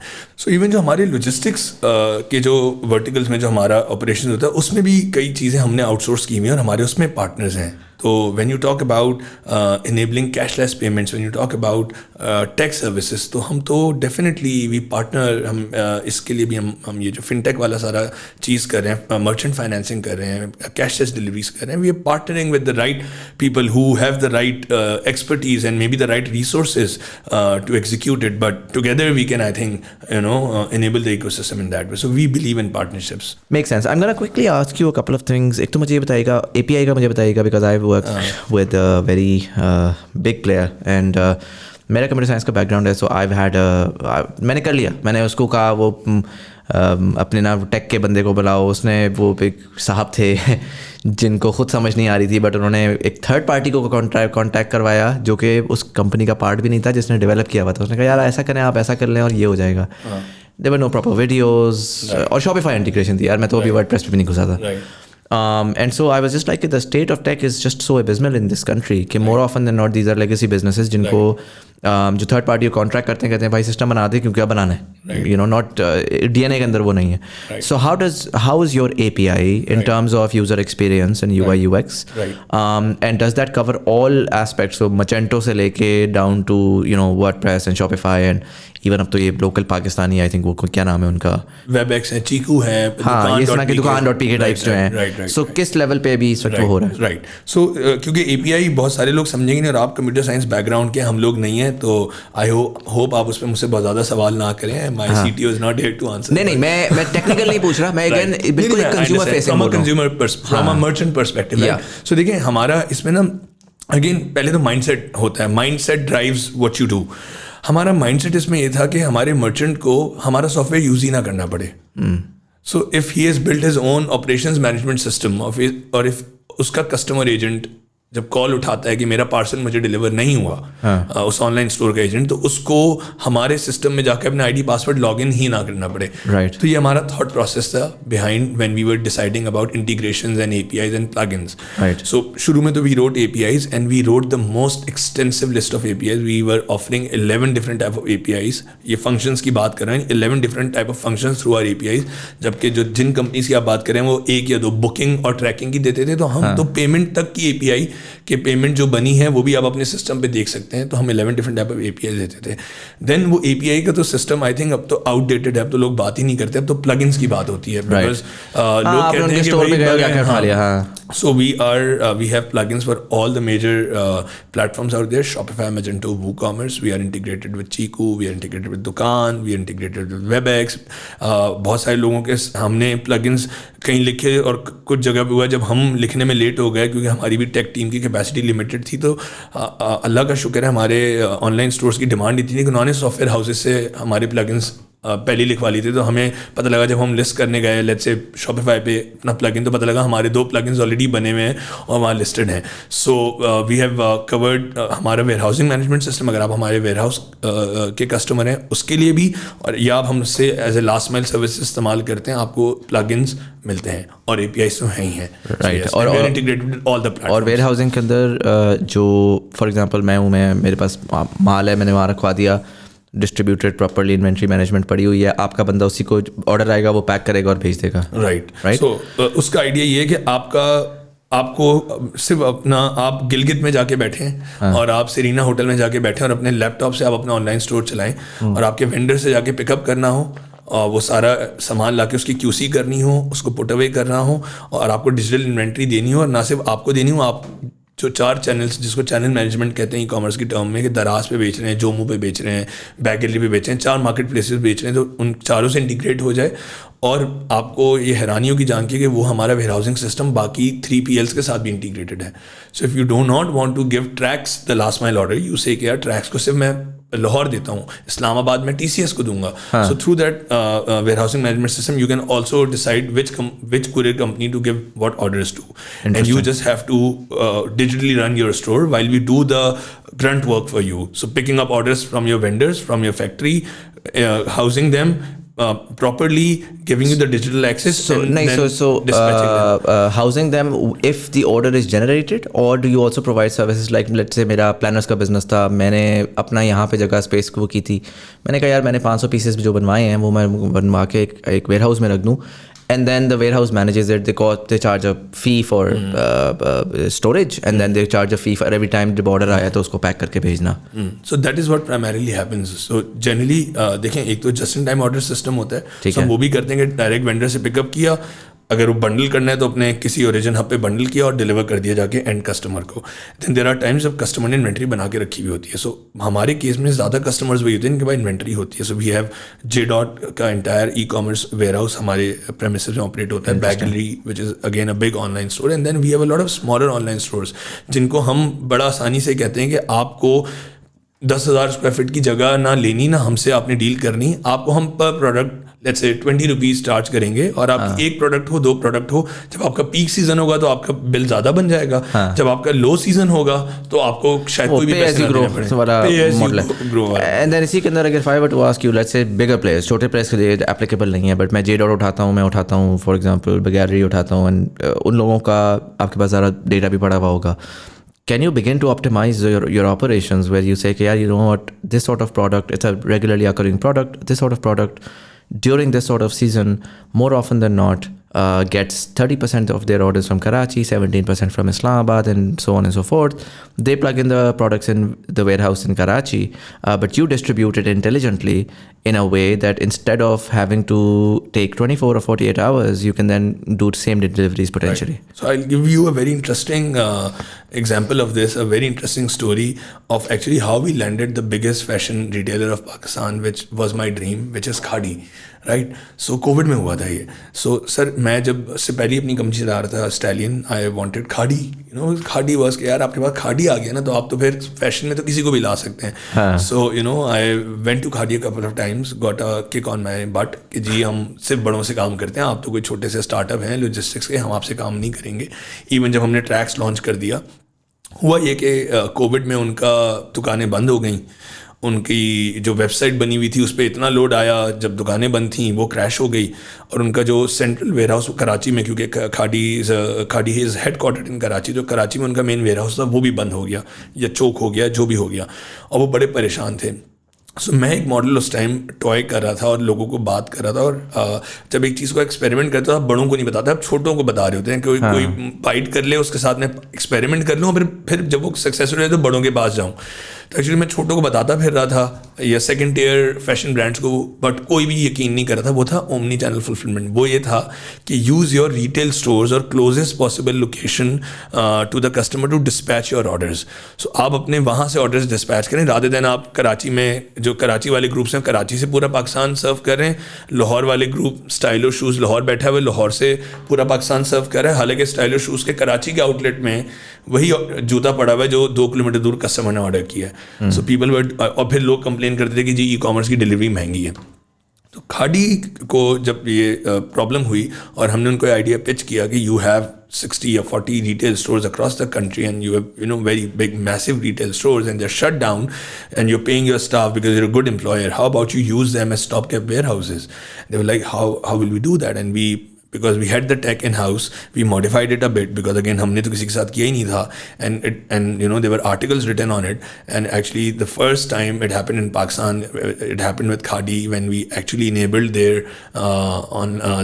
retail stores to deliver for their customers. So उनकी जो इन्वेंट्री वहाँ स्टोर्स पे पड़ी होती थी ऑनलाइन वेबसाइट के साथ कनेक्ट हुई, उसके लिए एक और पार्टनर ने अपनी सर्विसेज अदा की, और जैसे ही वो वहाँ पे लाहौर से ऑर्डर आता था तो उनकी वो लाहौर की आउटलेट पे चेक होता था कि जी वो वहाँ पे SKU अवेलेबल है। अगर अवेलेबल होता तो हमारा राइडर लाहौर में जाता था, पिक करता था, लाहौर में डिलीवर कर देता था। सो रादर देन एक ही जगह से पूरे मुल्क में डिलीवरीज हो रही हैं, वो ऑप्टिमाइज हो गया, तो इससे आपकी कॉस्ट भी आधी हो गई और डिलीवरी की स्पीड भी तेज हो गई।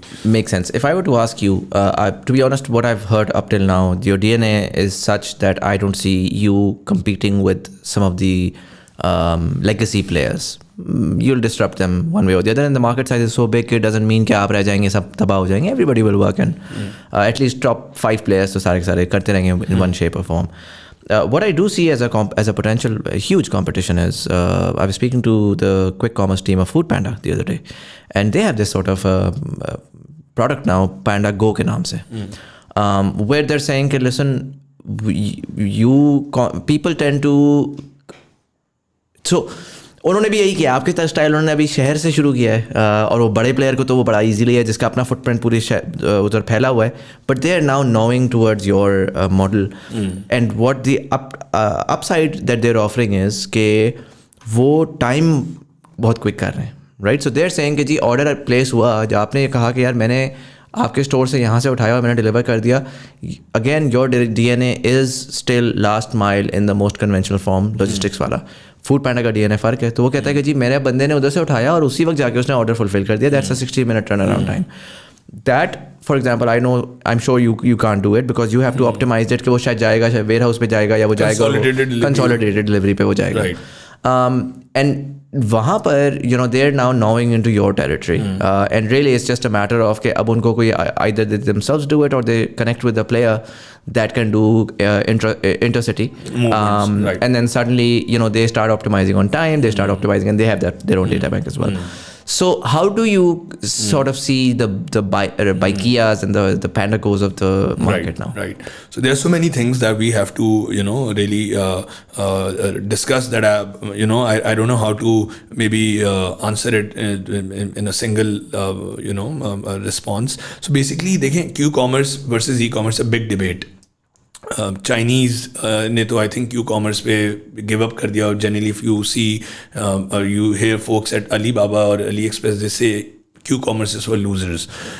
अच्छा, अब आप पाकिस्तान की अगर बात करें ना, अगेन पहले देखेंगे ये मुल्क क्या है, यहाँ के लोगों की हैबिट्स क्या। We are not a very fast paced country. हम और वैसे भी हमारे बड़े सारे कल्चर्स हैं और बहुत सब कल्चर्स हैं। हम अगर आप पंजाब के सर्टेन जगहों पे बात करें तो हमारी सुबह 11-12 बजे होती है, रात लेट होती है।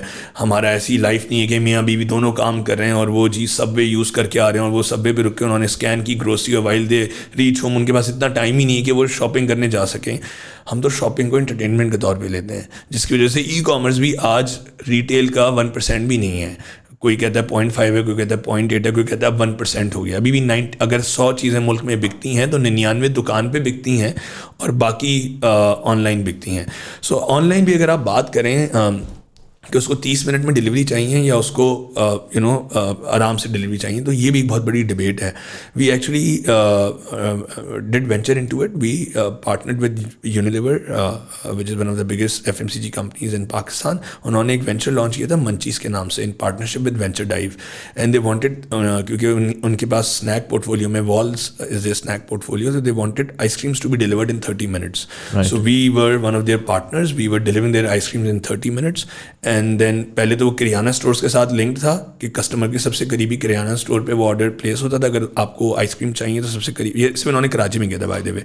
सो आपके सबसे करीबी किराना स्टोर पे वो ऑर्डर जाएगा, वहाँ से वो जी उठाएगा, राइडर जाके उठाएगा उस किराना स्टोर से, आपको डिलीवर कर देगा। बट वो किराना स्टोर्स क्योंकि ऑनलाइन नहीं थे तो they eventually had to create their own dark stores, which again we created for them. And Munchies eventually Muzammil ran out of money and they closed that venture down. Everybody knows about it. A year and a half back, they shut the operations down. They asked us to close. Right. So again, down. grocery, so I understand it's a problem all over the world, and we've seen the airlift debacle as well. But when it comes to, let's say, the more retail brands like fast fashion हो गया. Generally, again, so the idea that I need my grocery within the next 30 minutes is an odd idea. Right. But the idea that I've ordered something and I can potentially get it within 2 hours. Right. If let's say मुझे चाहिए, मैं कराची गया था और मुझे phone चाहिए था, and I didn't know where to go to Karachi for a phone, and I was like, मुझे अगर ये फूड पैंड मिल जाए तो ज़िंदगी बड़ी आसान हो जाए। नहीं मिला, बट इसी तरीके से मैं रात को 11 बजे बैठा हुआ था तो मुझे कोयला चाहिए था, मुझे मिल गया, and I was pleasantly surprised. There are now beginning to we are beginning to have use cases, and as the Gen Z enters the market, I think they're going to increasingly want it. So quick commerce को भी हमें divide करना पड़ेगा। एक वो quick commerce था जो कि हमने जाके ग्रोसरी के नाम पे बहुत ओवर सेल कर दिया, और एक क्विक कॉमर्स ये है कि यार जस्ट रिमूव द, जिस तरह वो इतना 30 डे के अंदर पैसा मिल रहा है यार, बेहतरीन है, कोई मसला नहीं है। Why not 24 hours? You know, so it's the same thing कि why not if let's say खाड़ी है या कोई और है, वो कहता है कि यार मेरा कस्टमर को 2 दिन बाद मिलता है और उसमें से मेरा 15% रिटर्न रेट है, why not within 6 hours? मैं तो चलो 60 मिनट भी नहीं कह रहा, क्यों? क्योंकि मुझे पता है मेरा 15% comes down to 3% and then suddenly it's much more useful. उस स्पेस में do you think how would you go about that space? Right, 100%. So देखिए, I think this as Gen Z is coming up, I totally agree with you that there will be a huge demand for it. जैसे देखें हर जगह पे होता है food में, there's fast food and then there's normal food, right? Fast food का concept ये you take it on the go. हमारे मुल्क में थोड़ा वो less fast food होता है, but fast food का general concept है you drive through, you take that food and you go along, but then you also have the gourmet meals or you know the fine dining and both everything, exist right? simultaneously. Then in healthcare, if you go, there is OPD, there is emergency healthcare, and then there is normal healthcare. So you know, as e-commerce is growing, there will be multiple modes, multiple variants, multiple SKUs of services being offered to the customer. It depends on who you are serving, what you're selling, and what your customers' appetite to pay for. Makes right? sense. So for example, Baikia, Careem, all of them ventured into this space. Baikia at one point in time started partnering with us, with the courier companies, with the logistics companies कि यार हम आपके साथ partnership करते हैं और हम आपकी COD डिलीवरीज करते हैं, बट क्योंकि उनका जो सप्लाई होता है, अब आपको उनका मॉडल का समझना पड़ेगा क्योंकि ओपन एंडेड सप्लाई होता है वहाँ पे। हम तो यहाँ पे जब हमारा राइडर जाता है वो 30 या 40 पार्सल लेके जाता है, सो वो एक पार्सल डिलीवर करते हैं, उसकी कॉस्ट टू डिलीवरी कम होती है बट लीड टाइम हाई होता है, राइट? अब यहाँ पे आप बाइकिया से या करीम से या पांडा गो से, यानी कि एक पेयर टू पेयर नेटवर्क से कोई भी चीज़ भिजवाएं तो उसको स्पीयर को भी पे करना है, वो पेयर डेडिकेटेड रन आपके लिए कर रहा है। तो आप एक मोहल्ले से दूसरे मोहल्ले 200 रुपये में पहुँचाएंगे और हम यहाँ कराची से पेशावर आपको 150 रुपये में एक चीज़ पहुँचा के दे रहे हैं। सो प्राइस पॉइंट का बहुत फ़र्क है। So wherever the customer is willing, हमारे साथ बहुत दफ़ा ऐसा होता है कस्टमर्स आते हैं कहते हैं कि जी हम एक सर्विस लॉन्च करना चाहते हैं जहाँ पे हम 30 मिनट्स में डिलीवरी चाहते हैं। सो अगेन जो पार्टनरशिप्स वाली बात है, वी से के you know please partner with Bykea. In fact हमने भी एक ज़माने में पार्टनरशिप की हुई थी, and we'd love to explore this with PandaGo as well, where we direct them to or at the back end use PandaGo service to deliver their orders within 30 minutes, but they have to pay extra for it. A lot of companies, जैसे मैंने आपको Munchies की example the, a lot of our clients actually launched their 30 minutes or 60 minutes fashion clients की मैं बात कर रहा हूँ service, and you know we developed fleet for them, but because of the price point they rolled it back. मैं आपको इसकी एक और एक example ऐसे दे देता हूँ, and a lot of models they are working. मैं आपको इसकी एक और example अभी दे देता हूँ कि हम एक fashion brand के साथ बैठे हुए थे और उनकी पॉलिसी ये थी कि वो मल्टीपल कुरियर कंपनी के साथ काम करते थे, both for their international orders and for their local orders, because उनका फिलॉसफी ये थी कि हम अपने कस्टमर्स को इक्विप करना चाहते हैं, उनको देना चाहते हैं ऑप्शन. तो हम उस टाइम एक छोटा सा स्टार्टअप थे, तो उन्होंने कहा, और उनके बाद बड़ी कंपनीज भी इंटीग्रेटेड और लिस्टेड थी उनके चेकआउट पे, तो उन्होंने कहा यार हसान, डू वन थिंग, तुम अपने रेट में ना, जो तुम्हारा रेट है डिलीवरी का रेट, क्योंकि वो कस्टमर को हम चार्ज करते हैं, तुम उसमें 5 रुपीज़ कम कर दो. Even though nobody knows about your brand, people would still choose it, because वो खातून जो 5,000 रुपये का पार्सल लेती हैं, वो डिलीवरी में जब उसे 5 रुपये भी बच रहे होते हैं ना, अक्सर लोग अबैंडन कार्ट का बहुत बड़ा रीज़न है शिपिंग फी, राइट. सो वो शिपिंग फी आप ज़ीरो कर दें और आप सारा वो मार्जिन ले लें, आप वैसी थिन मार्जिन पे काम कर रहे हैं, आप उसे पास ऑन करें और उसमें 5-10 रुपये का फ़र्क हो, उस पर भी बहुत डिफरेंस क्रिएट हो जाता है.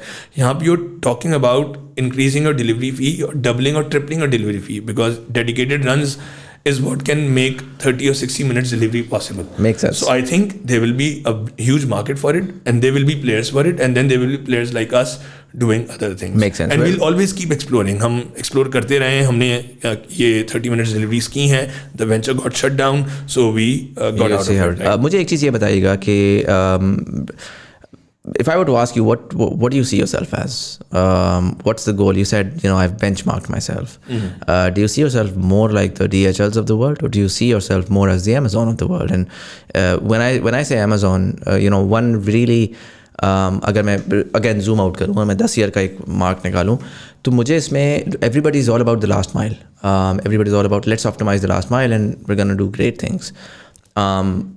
What I find fascinating with the Amazon model, and I think Daraz is going there very rapidly, where they're sort of vertically integrated and उन्होंने अपनी fleets बनाना शुरू कर दी और वो सारा कर दिया, is the cost optimization so पूरा process ना, warehousing, distribution, and then optimizing के किस point पे कौन सा किधर जाना चाहिए है, and then उसके हिसाब से जो cost overrun आता है वो सारा का सारा. So I don't know, ये तो बड़ी stupid सा वो है, but when you have all of that data that's coming in, not saying you create your own products, but you begin to create a platform where you begin to list. So you say, okay, listen, like, why don't you give us an API and all of your inventory we're going to list on our platform as well, and then we can utilize all of these partners to be able to create a centralized platform where you can go in and have a Daraz, right? जिस तरह दराज आपके उसमें आ रहा है, तो आप भी पोटेंशियली उस तरफ जा सकते हैं. That's more of a Amazon model where वो 360 डिग्री हर तरफ अपने आप को करना चाह रहे हैं. Right. Alternatively you got the DHLs of the world, जो कि कह रहे हैं कि लॉजिस्टिक्स के अंदर हमें इवेंचुअली हमारे पास जहाज़ भी होगा, हमारे पास कश्ती भी होगी, हम जो है जी एक्सपोर्ट्स में भी सपोर्ट कर रहे हैं, हम ये भी कर रहे हैं, वो भी कर रहे हैं. Where do you see yourself in the future? So I think Amazons of the world and Darazes of the world, when they venture into warehousing and when they venture into creating their own air fleet, their own last mile fleet, they do it because of the sheer volumes that they generate, and it, I think, makes sense for them to do it in-house, do it flexibly, do it at much lower cost, right? They do it that way. I think nobody has successfully converted that into another commercial vertical where Amazon ने अपनी, correct me if I'm wrong, Amazon ने अपनी fleet खड़ी की और फिर उसने eBay को या दूसरे market places को या अपने competitors को delivery offer करना शुरू कर दिया, because it would not work because of the trust deficit, because of the data sharing issue. Hence, people like us exist. Third-party logistics companies, 4 PLs, 5 PLs, जो कि प्लेटफॉर्म बनाते हैं और इनेबल करते हैं इन ट्रांजेक्शंस को. So we like to, where I see ourselves is we want to create a platform and keep building on the platform where we can help make commerce easy in Pakistan. So B2B platform, that's B2B and उसमें B2C भी, because we have a B2C arm as well, by the way. We have our stores where a consumer can go, a customer who is not a small merchant who's not tech savvy and doesn't have a COD account and और उसको बाजी ने WhatsApp पे order किया है, तो हमारे track से स्टोर्स भी हैं, वो वहाँ जाके वॉक इन COD भी कर सकता है. वो बाजी का एड्रेस देगा, बताएगा बाजी से 2,000 रुपये लेना है और अपना अकाउंट बताएगा, इसमें मुझे पैसे वापस ला देगा. हम वो भी करते हैं. So we are a B2C company as well, और हम वेयर हाउसिंग और हम इन सारी चीज़ों में ये काम कर रहे हैं कि हम इन सबको समझा रहे हैं जाके. हम Dawaais of the world, Darazes of the world, Khaadis of the world, J-Dot, alhamdulillah, we have their warehousing. हम उनको ही समझा रहे हैं कि rather than doing it yourself and creating those silos, omni channel की मैंने आपको एग्जांपल दी कि कैसे सिर्फ उन्होंने अपने ही ऑर्गेनाइजेशन में सिनर्जी बनाई, जहाँ पे ई-कॉमर्स का वेयरहाउस अलग था और रिटेल की दुकानें अलग चल रही थी. अपने उन्होंने रिटेल को यूज़ करना शुरू किया, उन्होंने कितने पैसे बचा लिए. तो हम यहाँ पे as a neutral platform, because they all trust us, हम उनको ये समझा रहे हैं कि देखें, अगर आप हमें देंगे तो आपने अपना वेयर हाउस बनाया, वहाँ 100 बंदे रखे हुए हैं, वहाँ पे जनरेटर लगा हुआ है, वहाँ पे एक कॉस्ट है उसको ऑपरेट करने की. दवाई ने अपना बनाया हुआ है, मेड्स एंड मोर ने अपना बनाया हुआ है. 100 ऑप्टिमाइजेशन है. ऐसे at the end of the day, हाँ, start outsourcing it, go to variable cost, take the cost down and let the ecosystem grow. Cost to serve the customer will go down, industry will grow, volumes will come in, and you might not need the VC money to burn, and you Makes can sense. be profitable much faster. Makes sense. Do you think you're ever going to go for the, I mean, I haven't heard apart from the pre-seed कि कोई आप जो है वो फंडने की तरफ जाएंगे? Right. So we self-funded ourselves and turned the company profitable, and we ran the company profitably for 2 years. Until the time the VC money started coming into our space and the ventures were launched, and they got tens of millions of dollars to launch, and then what started happening was extreme discounting started happening, because it was again a race towards top line growth that happened in our industry, which also we also felt that from this point onwards, whatever we have built, we also need to then go that route and raise the growth capital, the VC money, as you say, and take ourselves from being company that is 3rd or 4th largest in Pakistan to dominate Pakistan and then eventually go to the region. So very recently we have been fortunate enough to lock around, and through your podcast I want to announce to Pakistan that we have been able to raise close to $4 million, and through partners in US called Amana Cap. I want to thank their managing partner Aziz Hashim, and through partners in UAE called TriCap Investments. Suleiman Surani was very instrumental in making that happen, and then through very influential people like Umar Ismail, who is a Pakistani but heads Walmart-backed fintech called One. He's our angel investor in this round. Janzeb Shirwani, again, who's a Pakistani but is a serial entrepreneur out of Silicon Valley. He's also an angel investor in this round. And then we have P&O Capital, which is a local company. So we have a syndicate of investors who have put in close to $4 million, and our current investors behind us because they've seen our journey and they've given us this this capital to take this to another level. So with this, we will build our technology further. We'll build this platform further. We'll make it easier for not just for e-commerce, but because we work with banking sector now, we work with FMCG companies now, we are using our e-commerce experience to go and crack the conventional sectors as well and make logistics easier for them as well. So we'll be doing all of that, and inshallah you will see tracks growing from this. And so a lot of this capital will go into would that go into CapEx? Would that go into tech stack? Would that go into your fleet? Right. Right. So we have multiple deployment plan for it. So of course we need to invest in our fleet and our infrastructure. That's the most important for a courier company. So we need to do that. We'll go big on the consumer side as well. So we'll be building Pakistan's first consumer app. So ये जो 25 करोड़ की आबादी है, ये अपने mobile की app के through अगर किसी को आपको अपने भाई को कराची कोई चीज़ भिजवानी है, so you don't need to go and walk into a courier का store, you can call a rider through your phone. So will be developing that. So हम कंज्यूमर में स्पेंड कर रहे होंगे, हम अपनी वेयर हाउसिंग और इस प्लेटफॉर्म को बड़ा कर रहे होंगे. और सबसे ज़्यादा इंपॉर्टेंट जो सबसे दिल के मेरे करीब है वो फिनटेक और टेक्नोलॉजी. सो जो प्रोडक्ट्स हमने बनाए हैं, ये जो पाकिस्तान में प्रोडक्ट्स बने हैं, जो राइडर फ्लीट मैनेज कर रहे हैं, जो वेयर हाउसिंग प्रोडक्ट्स हमने पाकिस्तान में लिखे हैं जिससे यहाँ पे हज़ारों डिलीवरीज हो रही हैं, तो हम इन प्रोडक्ट्स प्रोडक्ट्स को Scale करना SaaS बना के स्केल करना चाह रहे हैं, रीजन को देंगे, वर्ल्ड को देंगे, और कुछ देंगे, ग्लोबल प्रोडक्ट्स बन के सामने हैं, और ट्रैक्स एक ऐसा ग्लोबल प्लेटफॉर्म बन जाए जिससे Pakistanis are truly proud of. Makes sense. Do you are you confident that you should be able to make a mark in the region? Or I'm sure you've studied that, and वहाँ पे क्या हो रहा है, किस लेवल पे हो रहा है, कितना एडवांस लेवल पे हो रहा है. Have you checked that out as well? So if you've operated in Pakistan, again, I think what we were discussing before the conversation, if you've done business in Pakistan, you're brave enough and you've gone through enough. You played in the hard mode. You played in the hardest possible circumstances that you can do a lot in the region. Again, देखें, एक फ़ायदा भी है, 5वां बड़ा मुल्क है, दुनिया की 2.5% आबादी हैं हम, राइट. हमारे पास यहाँ पे इनकम पावर लो है, हमारे मुल्क के मुआशी मसाइल सही नहीं है, लेकिन बहुत बड़ा मुल्क है हमारा. और हमने अगर इतने बड़े जोग्राफिक फुटप्रिंट को, आप इतने सारे शहर हैं हमारे, इतने सारे कस्बे हैं, मैं 10 साल से या 8 से 9 साल से एसोसिएटेड हूँ, आज भी मुझे बहुत सारी जगहों के नाम नहीं पता होंगे.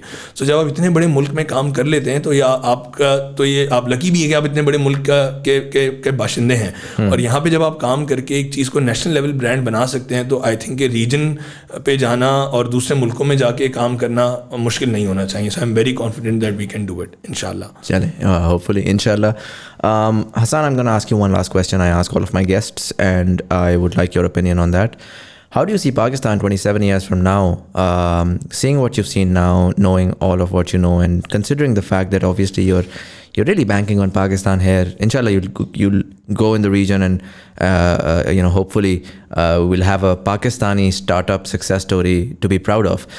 But Pakistan में करने का एक बड़ा जिगर चाहिए होता है, particularly in this climate, जो इकोनॉमी का आजकल हालात हैं. तो इसको जब आप देख रहे हैं, सारा ज़ाहिर है आपने कुछ ना कुछ फोरकास्टिंग भी की होगी, कुछ आप देख रहे होंगे डेमोग्राफिक को, उसको मद्देनज़र रखते हुए आप 27 साल के बाद के पाकिस्तान को कैसा देख रहे हैं? 27 साल के बाद को आपने बड़ा अच्छा 2050 का Pakistan, right. So I think I have बहुत टाइम्स ऐसे आ जाते हैं, I have to be honest, कि जहाँ पे आप यू लूज़ होप जब आप पॉलिटिकल सिनेरियो देखते हैं, जब आप देखते हैं कि आपका लीगल क्लाइमेट जब आपको परेशान करता है, as a especially when you trying to run a business, when you trying to provide services, तो कहीं कहीं होपलेसनेस होती है. But I think that hope is still there. I have been to US, I have travelled to a few countries. I feel there is immense potential in Pakistan, और वो potential यहाँ के लोगों में है. जफाकश लोग हैं, इन मुश्किल हालात में भी रह रहे हैं, किसी ना किसी तरह अपने आप को खुश रखे हुए हैं.